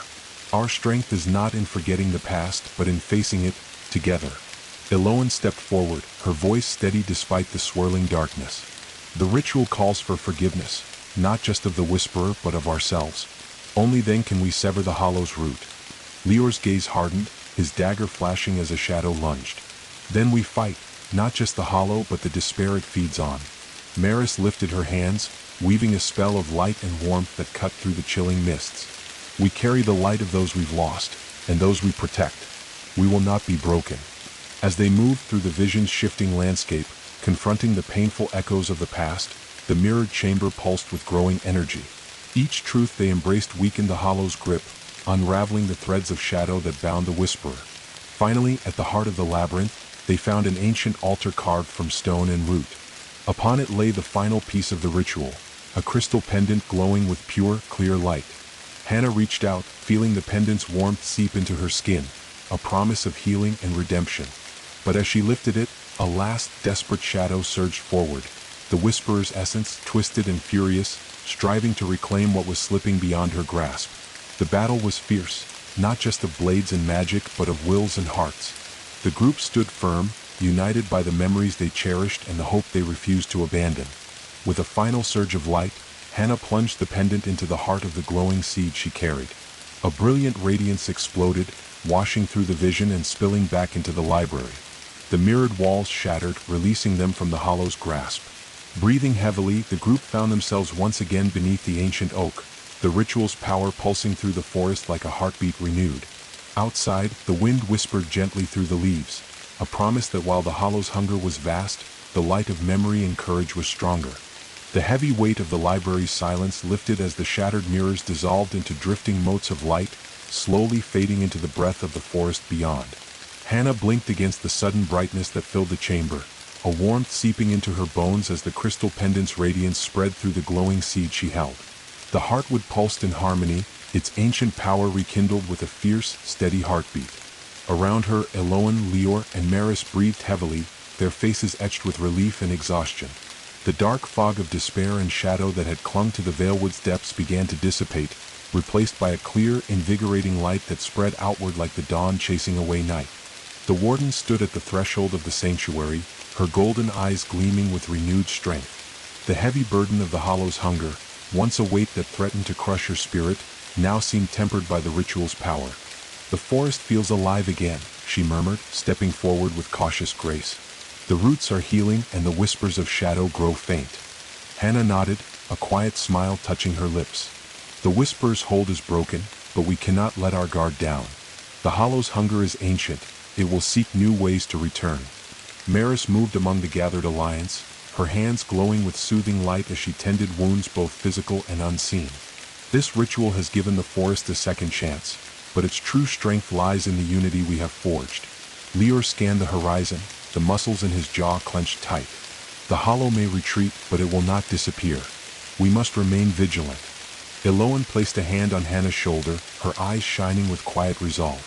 And together we will protect this land, for those who have fallen and those yet to come. As the alliance gathered beneath the sprawling boughs of the heartwood, a chorus of voices rose in song, an ancient hymn woven with threads of memory, hope, and courage. The forest responded, its vibrant energy flowing through every leaf and root, weaving a tapestry of life renewed. Yet beneath the celebration, a subtle shift stirred in the darker corners of the woods. The Hollow's hunger may have been weakened, but its patience was eternal. In the shadows, a new presence watched. The Whisperer's silence was not surrender but a gathering of will, a scheming in the deep places beyond sight. The forest had been given a reprieve, but the war for its soul was far from over. The morning light spilled gently through the canopy, dappling the forest floor in golden patches that danced with the soft breeze. Beneath the heartwood, the alliance moved with renewed purpose, the pulse of the ritual's light still vibrant in the air. Seedlings unfurled tender leaves and birdsong returned to the branches, a fragile symphony of rebirth. Hannah watched as the survivors worked tirelessly, rebuilding shelters, reinforcing wards, and weaving new enchantments into the earth. Their faces, though marked with exhaustion, glowed with hope, the hard-won kind forged in shared struggle and quiet resilience. Yet amid the bustle, a subtle unease lingered like a shadow at the edge of vision. The forest's whispering voices seemed quieter now, as if holding their breath. Even the warden, who had once been a storm of wrath and rage, moved with an almost watchful stillness. Late in the afternoon, Hannah met with Eloan and Saris beneath an ancient birch tree whose bark shimmered with faint silver runes. "We have time to strengthen our defenses," Eloan said, her voice steady but serious. "The ritual has healed the wound, but the Hollow's darkness is a patient predator. It will look for cracks to slip through." Saris nodded, her gaze piercing. "I have sensed a new force stirring. It is not the Whisperer but something older. The Hollow's hunger wears many faces. This one hides beneath calm waters and slow poison." Hannah frowned, her thoughts racing. "What do you mean? What is it?" "A watcher of the old world, a shadow forgotten by most but remembered by the forest," Saris replied. "It feeds not on fear or sorrow, but on control and silence. It waits for us to falter." As the sun dipped below the horizon, the alliance gathered again beneath the heartwood's glowing branches. Plans were laid for patrols beyond the known paths, for stronger wards, and for reaching out to distant allies who might yet heed the call. Maris tended the wounded quietly, offering gentle words and soft smiles that masked her own wariness. Lior trained tirelessly with his blades, his movements precise and sharp, a sentinel against any who might breach their fragile peace. Hannah stood at the heart of it all, the glowing seed warm in her hands, a beacon of hope against the gathering shadows. As twilight deepened into night, the forest seemed to hold its breath.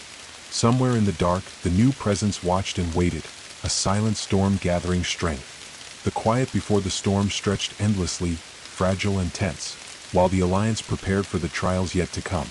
Night fell over the forest like a velvet curtain, swallowing the last traces of daylight and cloaking the trees in a deep, impenetrable blackness. The camp beneath the heartwood was quiet but alert, the flickering fires casting long shadows that danced nervously against the gnarled trunks. The alliance was restless, sensing the tension in the air even as they strove to rebuild and strengthen their defenses. Hannah stood at the edge of the clearing, the glowing seed cradled carefully in her palms. Its light was softer now, pulsing like a heartbeat in the stillness. She breathed deeply, trying to ground herself amid the lingering unease. From the far reaches of the forest, a cold breeze stirred, soft at first, barely a whisper against the leaves, but growing steadily in presence. The air shifted, an intangible weight settled over the woods, as if an unseen eye had begun to watch. Saris emerged silently from the shadows, her cloak blending seamlessly with the night. "It is here," she whispered, voice barely audible. "The watcher you feared. The quiet one." Hannah's brow furrowed. "What is it? What does it want?" Saris's eyes glinted with a mixture of fear and understanding. "It is an ancient spirit, older than the hollow itself. It thrives on silence and obedience, feeding on control rather than chaos. It seeks to bind the forest not by force, but through submission. Eloan joined them, her face pale in the firelight. It is a predator of the mind and will, a master of secrets and whispers. It does not need to attack openly, it corrupts from within, twisting trust into suspicion, unity into division. Lear stepped forward, muscles coiled and ready. How do we fight something that hides in silence? Maris, nearby, lifted her hands, weaving a faint glow of protective magic.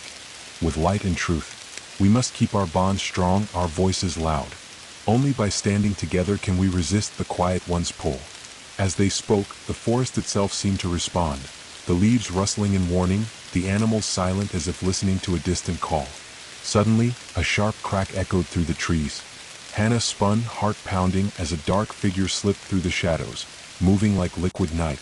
It paused at the edge of the clearing, its form shifting, sometimes solid, sometimes mist. The Quiet One. It spoke without words, its presence pressing into their minds like a cold hand. Fear, doubt, and whispers of betrayal slithered through their thoughts.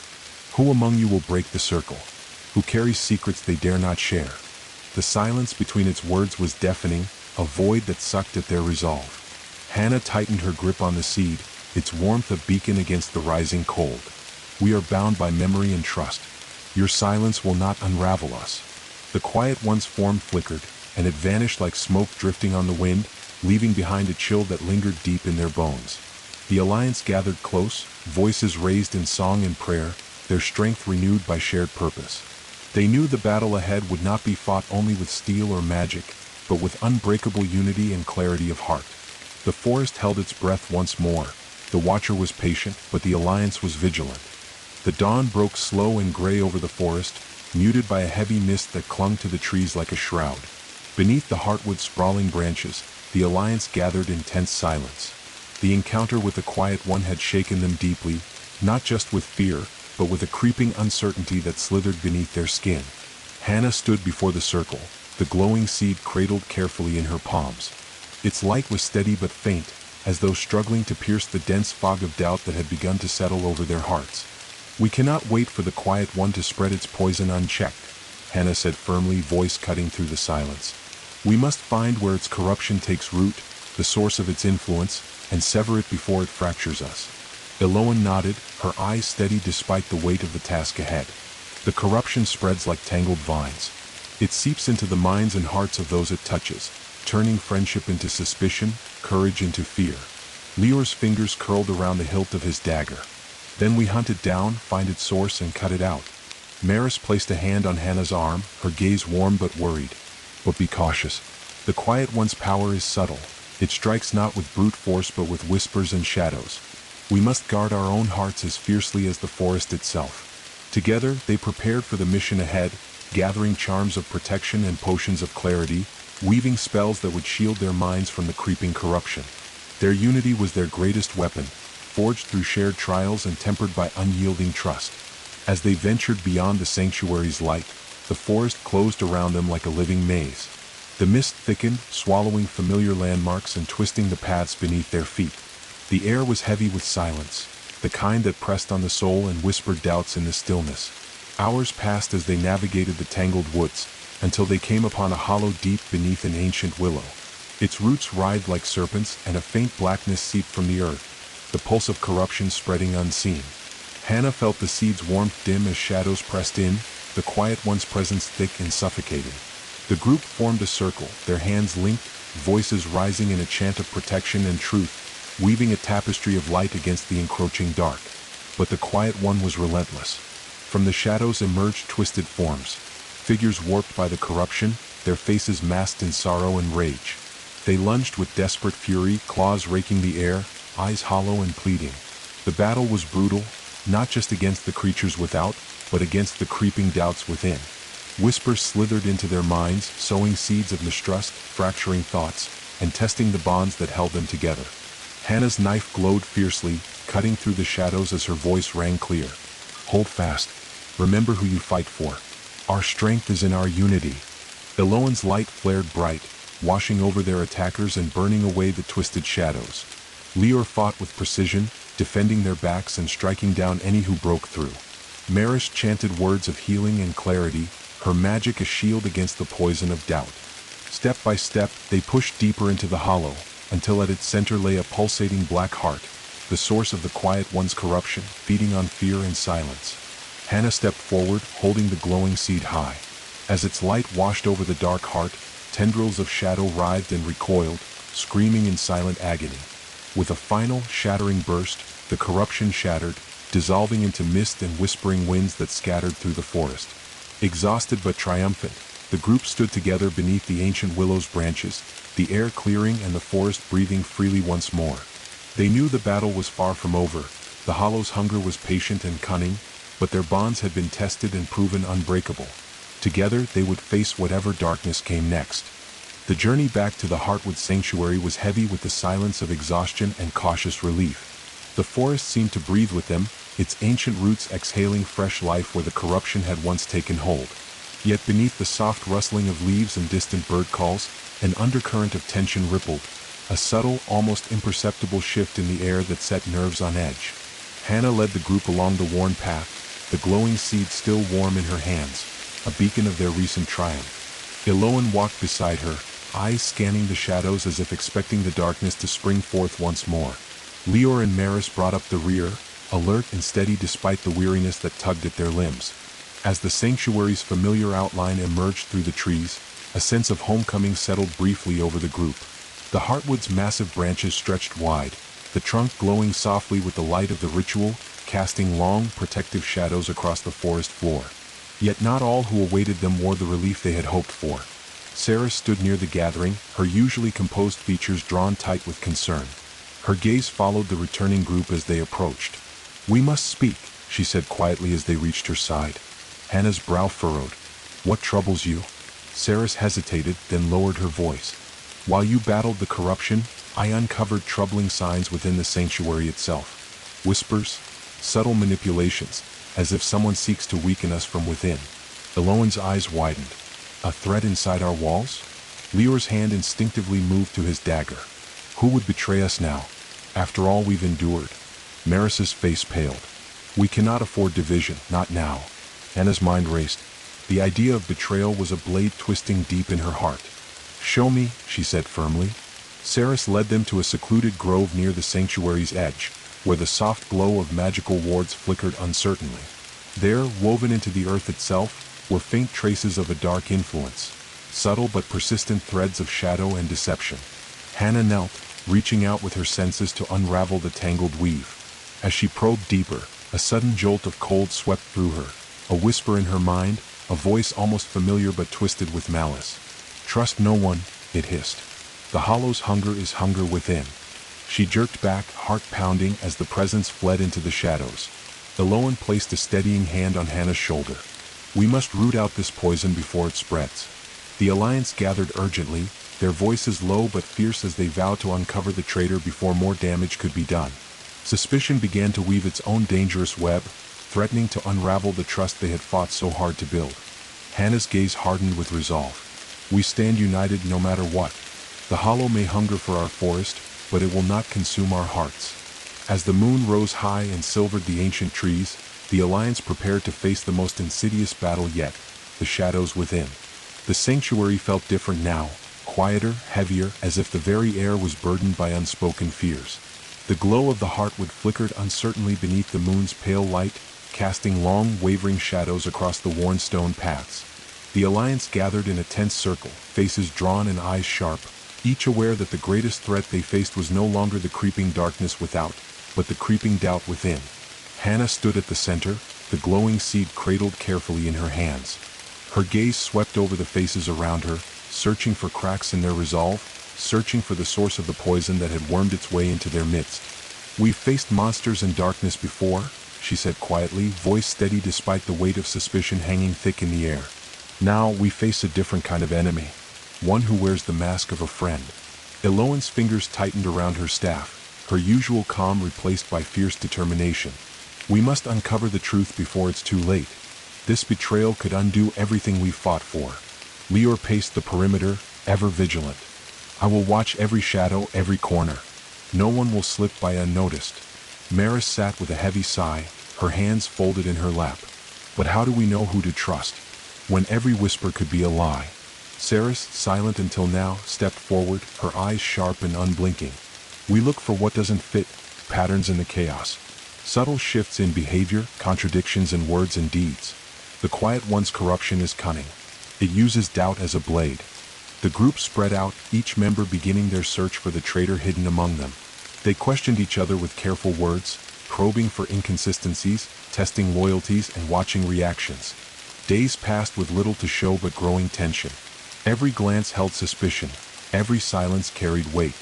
The bonds forged in fire began to fray, stretched thin by the invisible hand of betrayal.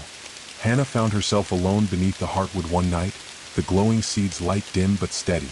She traced her fingers along the rough bark, seeking comfort in the ancient tree's strength. Suddenly, a soft footstep echoed behind her. "May I join you?" a voice asked softly. She turned to see Saris, her expression unreadable. "I feel it too," Saris said, stepping close. "The poison runs deep. But I believe the traitor fears discovery." Hannah nodded slowly. "We must be careful. The hollow's hunger twists hearts, but it also sows fear. We cannot let it consume us." Together they devised a plan, a way to draw the traitor into the open by planting a carefully crafted secret, a false weakness whispered among trusted allies. The trap was set. Days later, under the shroud of night, a shadow slipped through the sanctuary, moving with practiced stealth. But it was not unnoticed. Lior's dagger flashed in the moonlight as he intercepted the intruder near the heartwood's roots. The figure stumbled, revealing a familiar face twisted by desperation and fear, a trusted member of the Alliance, eyes wild and pleading. I had no choice," the traitor whispered, voice cracking. "The hollow promised salvation, promised to end the pain. I only wanted to protect us." Hannah stepped forward, the glowing seed casting light on the broken soul before her. "We fight to protect each other," she said softly. "Even in darkness there is hope. But betrayal threatens to shatter that hope." The Alliance gathered as the truth spilled forth, secrets, fears, and lies woven by the Quiet One's influence. But even as the traitor's shadow lifted, the scars remained, reminders that the battle was far from over. The Hollow's hunger had found cracks in their armor, but the Alliance had faced the darkness within and held fast. Together they vowed to heal and to stand stronger, bound by trust renewed in the crucible of betrayal. The dawn filtered softly through the dense canopy, casting muted golden shafts onto the forest floor that seemed heavier than before, burdened with the weight of fractured trust and lingering shadows. The Alliance gathered once more beneath the heartwood, their faces lined with exhaustion but marked also by a cautious determination, the kind forged not only in battle but in the painful forge of betrayal and forgiveness. The traitor, who once walked among them as a trusted guardian, now sat apart in a circle of wary eyes, hands trembling yet free of bonds. Hannah approached slowly, the glowing seed cradled gently in her palms, its soft light a reminder of the hope they still carried. Her gaze held no accusation, only the solemn gravity of understanding. "You did what you thought was right," Hannah said quietly, voice steady despite the knot tightening in her chest. "The Hollow's hunger is a cunning foe, twisting desperation into darkness. But the path to redemption is not beyond reach." The traitor, a figure named Kalen, whose once bright eyes now flickered with shame and sorrow, lowered his gaze. "I wanted to protect us. I thought, if I could bargain with the darkness, control it, I could end the suffering. But it only fed the Hollow's hunger deeper. I became the very thing I feared." Eloan stepped forward, her voice soft but resolute. "We all carry wounds. The question is whether we let those wounds define us or whether we rise above them." Maris reached out, placing a hand lightly on Kalen's shoulder. "Healing is not instant, but it is possible. You must walk the path with us, not away from us." Lior's eyes never left Kalen, but the steel in his voice softened. "You betrayed our trust, yes. But now you have a choice, to help us mend what's broken or be lost to the shadows forever." The Alliance murmured among themselves, weighing the fragile hope against the deep scars of betrayal. Slowly, the walls of suspicion began to shift, cracks forming that might one day become bridges. In the days that followed, Kalen worked quietly to regain their trust, sharing knowledge he had withheld and aiding in strengthening the sanctuary's wards. His insights proved valuable, revealing hidden vulnerabilities that had been exploited by the Quiet One. But redemption was not without cost. Whispers lingered in the shadows, and some eyes never fully forgave. The Alliance moved forward carefully, aware that healing was a process as delicate and demanding as the ritual that had rekindled the Heartwood's light. Meanwhile, far beyond the sanctuary's borders, the forest's edge stirred with a different kind of threat. The Hollow's hunger, wounded but not defeated, began to send tendrils outward, darkness seeping into forgotten places where old powers slept. The Alliance's recent turmoil had left cracks, and something ancient and malevolent sensed the opportunity. Hannah stood beneath the glowing branches one evening, staring into the twilight that bled like ink across the sky. "We have won a battle," she whispered to the wind, "but the war is far from over." The forest listened, holding its breath for the trials yet to come.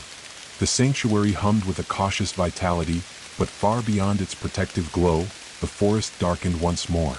Twilight descended like a curtain over the dense woods, swallowing the familiar paths and leaving only shadows and the distant howls of unseen creatures. Hannah stood atop a knoll overlooking the forest's edge, the glowing seed pulsing gently against her chest like a heartbeat of hope. Yet even its warmth struggled to dispel the creeping chill that gnawed at her resolve. "Something stirs," she murmured, voice barely above the whispering wind. Beside her, Eloan nodded gravely. The Hollow's hunger was wounded but not defeated. Its tendrils reached far, probing for weaknesses. Maris stepped closer, her eyes scanning the shifting darkness. "There are places even the Alliance has not dared to tread, ruins older than memory, and shadows that cling to the bones of the earth." Lior's grip tightened around his dagger, the steel catching what little light remained. "If the Hollow's hunger seeks to exploit our wounds, we must strike before it grows strong." That night, beneath the silver wash of moonlight, the Alliance gathered once more within the Heartwood's protective embrace. The glowing seed's light cast shifting patterns across their faces, faces marked by fatigue but sharpened with resolve. Plans were drawn to send scouting parties into the outer dark, the mysterious forest beyond the sanctuary's reach, where ancient magic and forgotten terrors were said to dwell. Hannah volunteered to lead one such group.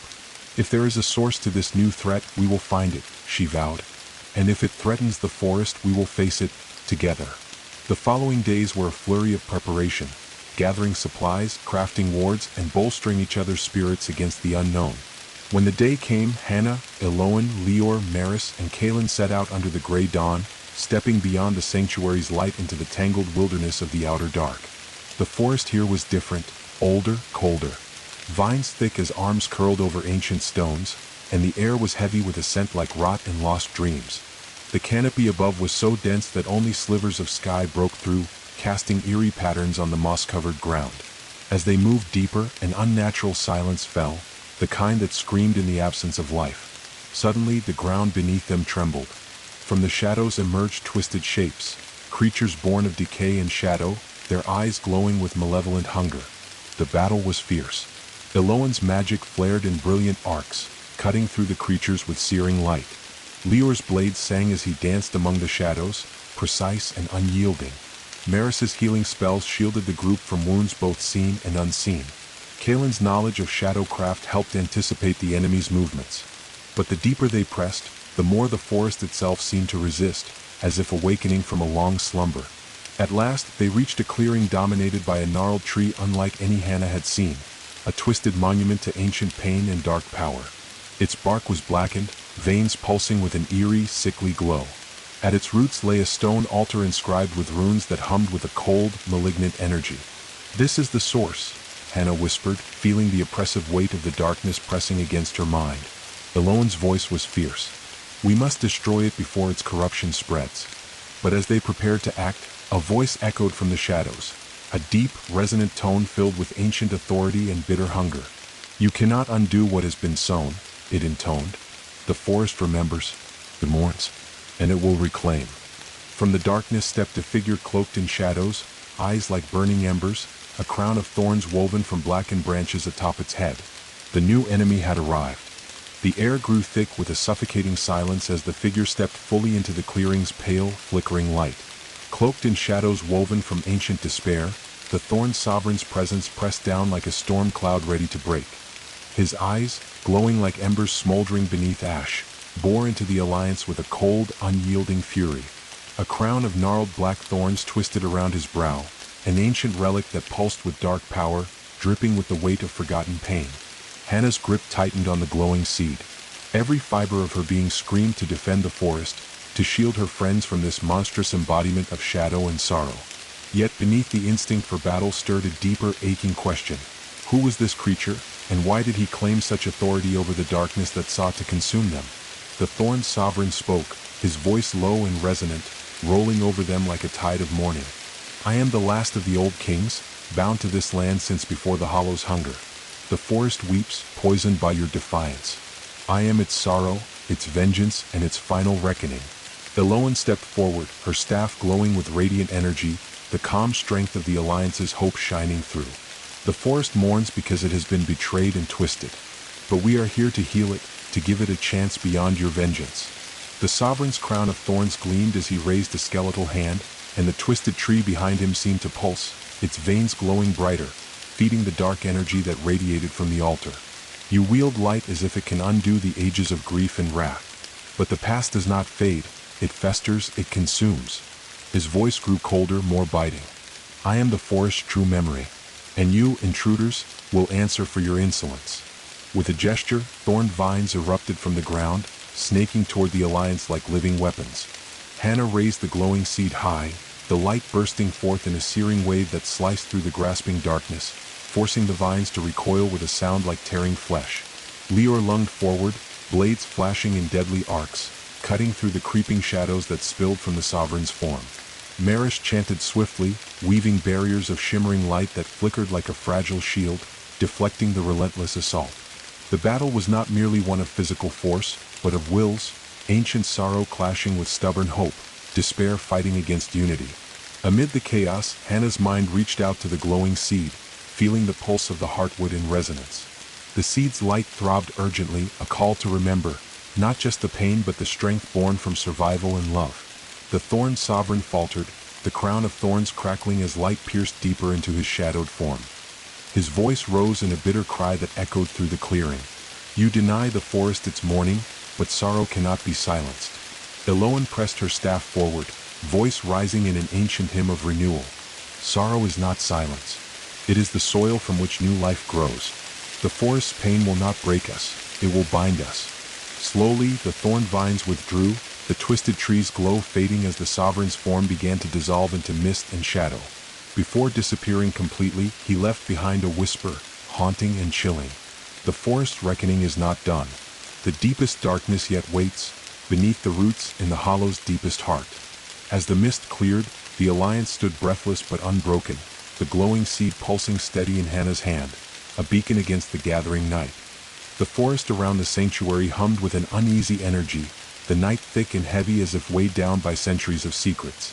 The Thorn Sovereign's haunting words echoed through Hannah's mind, the deepest darkness yet waits, beneath the roots in the hollow's deepest heart. The phrase clawed at her thoughts, stirring a mixture of dread and determination. As the Alliance gathered beneath the ancient branches of the Heartwood, Hannah knew that before they could descend into the hollow's core, they needed to understand the history that had birthed such sorrow and shadow. The past held the key, and only by facing it could they hope to break the cycle of pain. Eloan stepped forward, her voice steady and filled with quiet reverence. The old kings were once guardians of balance, rulers who bridged the world of the living and the spirits of the forest. Their reigns were marked by harmony, but also by betrayal.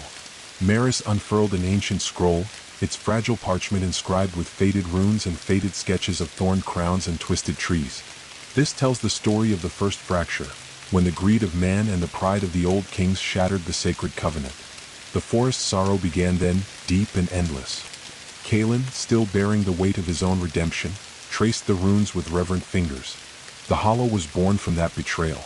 A wound in the land's soul, fed by grief and regret, growing with every broken promise. Leor's eyes narrowed. If the old kings once ruled to keep balance, is there hope that their legacy might be reclaimed?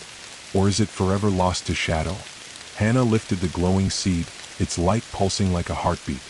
We must become the new guardians, not rulers but keepers of the fragile peace. To do that, we need to see beyond the hollow's hunger and understand the forest's true heart. The group settled around a small fire, its flickering flames casting dancing shadows on their faces. Eloan began to chant softly in an ancient tongue, weaving a spell of memory and vision. The air shimmered as the forest's past began to unfurl before them.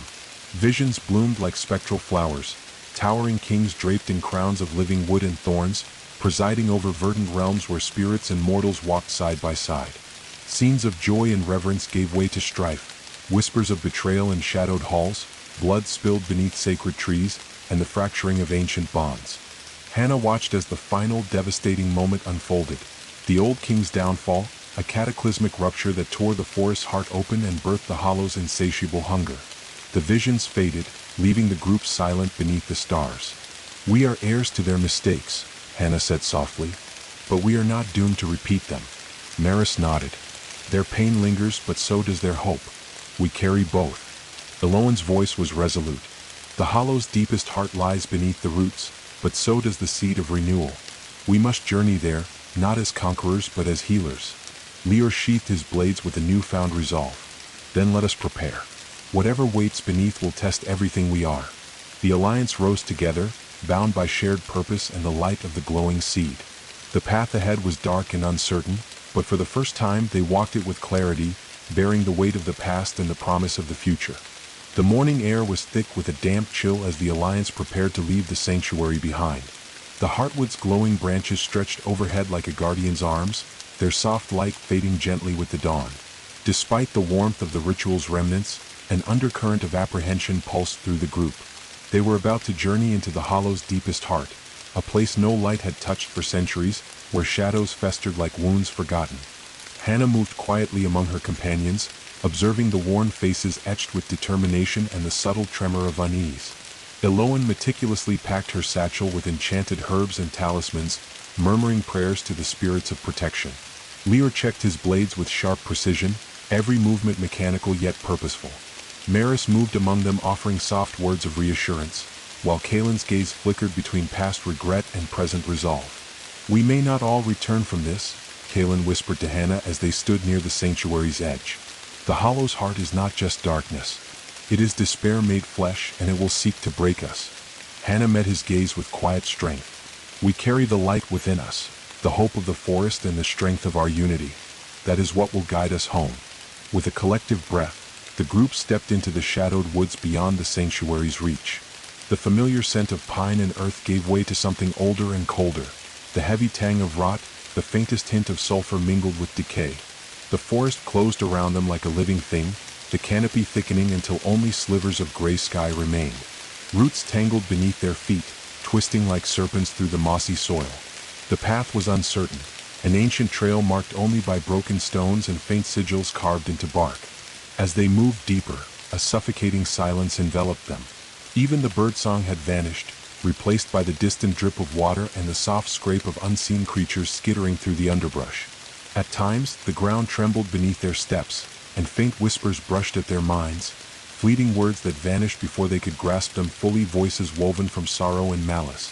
Eloan's voice broke the silence. "The hollow's heart warps not just the land but the mind. Stay close. Trust only your light." Hours stretched on as they descended through gnarled roots and shadowed hollows. Their path spiraled downward, deeper into the earth where the air grew thick and cold.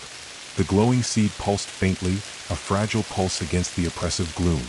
Suddenly, the path opened into a cavernous chamber where ancient stone pillars rose like silent sentinels from the floor.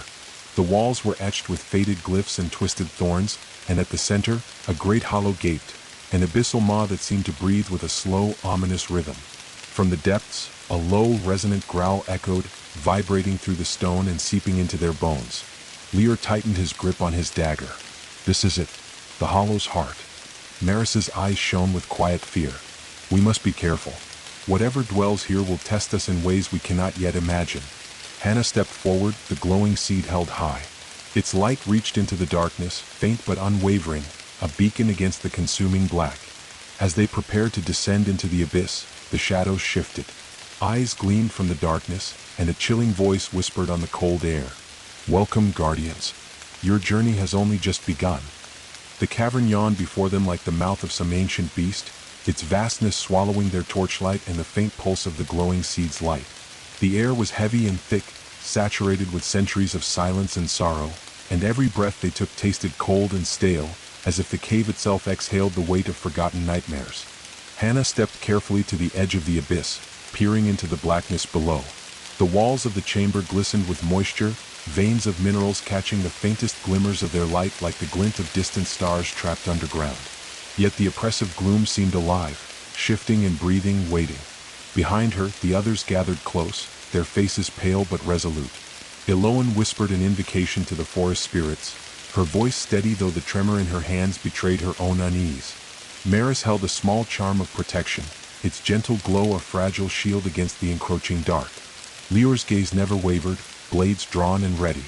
Kalen stood with a quiet solemnity, as if preparing to face not only the cavern's dangers but his own demons. "We descend into the hollow's heart," Hannah said softly, voice carrying the weight of all they had endured. "Here we confront the roots of the darkness. Stay close, keep your light bright, and trust in each other."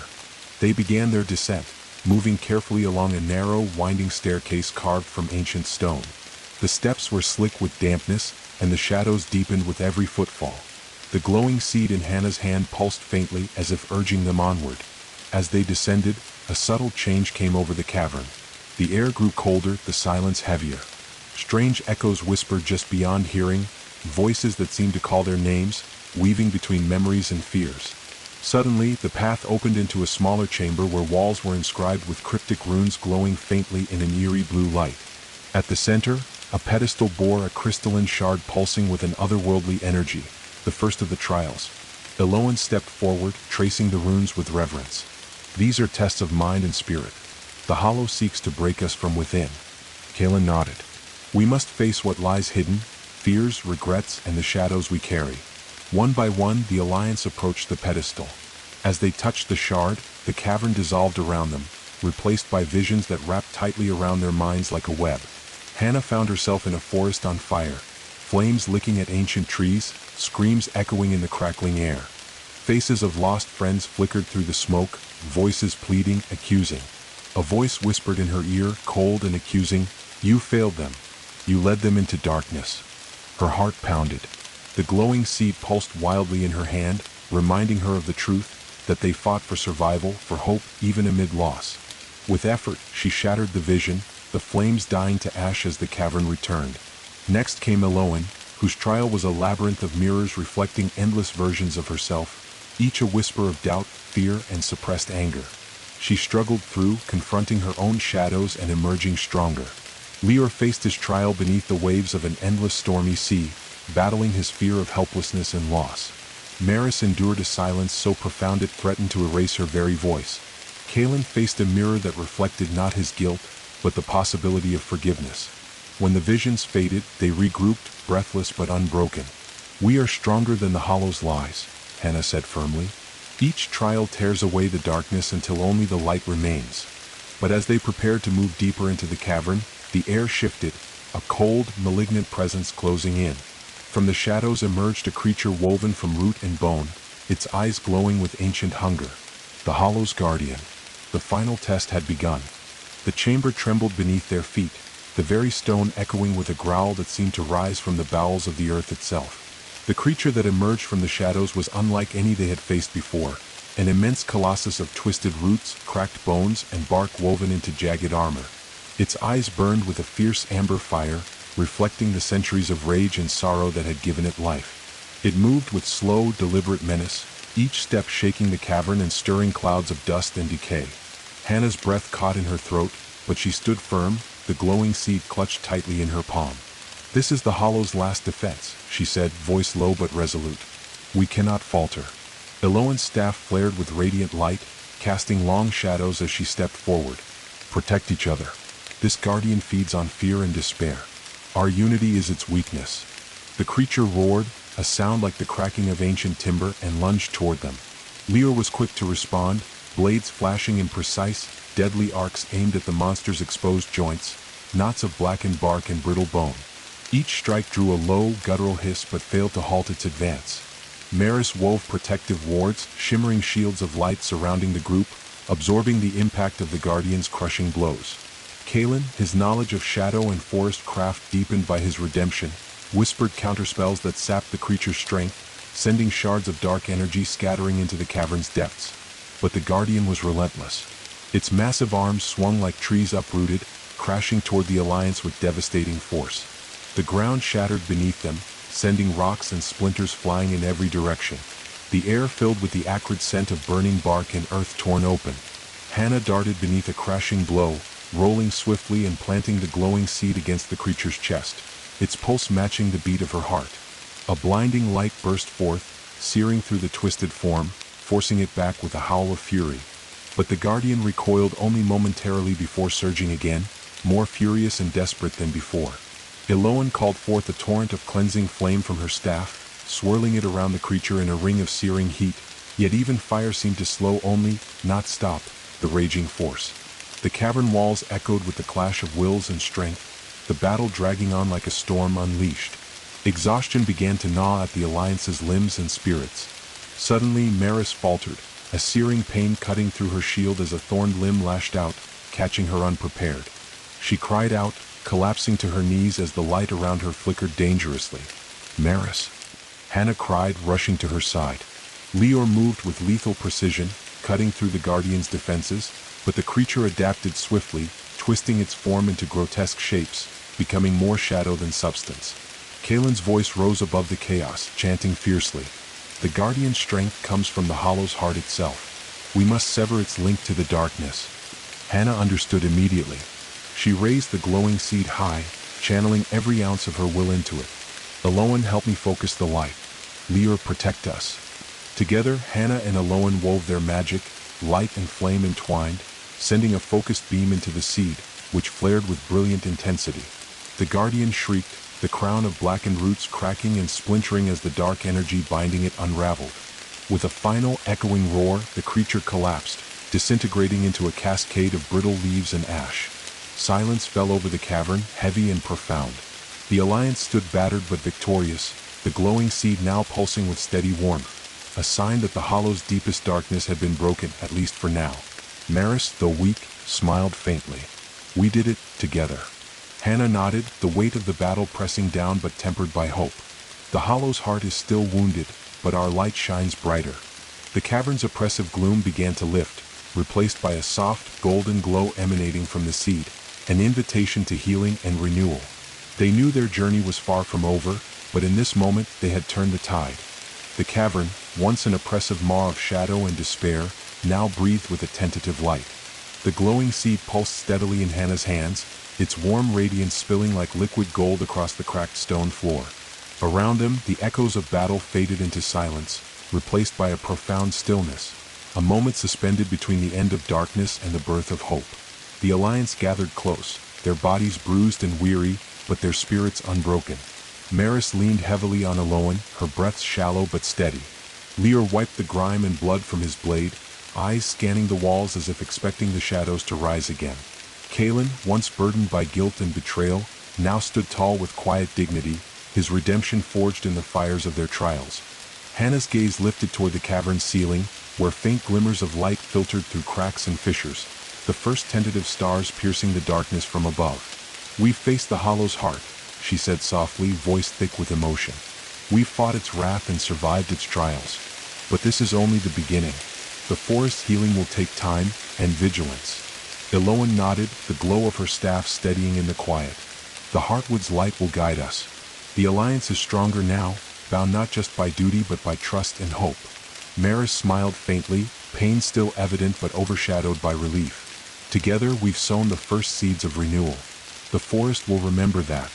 Kaelin added quietly, "And we will stand watch, guardians of the fragile peace, the keepers of the light born from darkness." Slowly, the cavern itself seemed to respond, the shadows retreating as if acknowledging the Alliance's victory. Roots once twisted with decay now pulsed faintly with new life, vines unfurling like tentative fingers reaching toward the dawn. As they began the long ascent back toward the sanctuary, the glowing seed's light brightened, illuminating their path and weaving a tapestry of hope through the forest's ancient veins. Hours later, they emerged beneath the Heartwood's sprawling branches, where the sanctuary awaited with open arms. The tree's glow had grown stronger, pulsing in time with the seed, a living testament to the forest's rebirth. The Alliance stood together beneath the stars, their faces illuminated by the gentle light and bound by the knowledge that though the Hollow's hunger had been quelled, the forest's story was far from over. In the distance, the wind carried a whisper, soft, almost like a sigh of gratitude or perhaps a warning. The shadows may have receded, but they would always linger at the edges, waiting. Hannah closed her eyes, feeling the pulse of the heartwood and the seeds warm. We will be ready. And as the forest settled into a fragile peace, the Alliance knew that their journey, and their watch, would continue beneath the briar gate beyond the sleep of shadows. The end.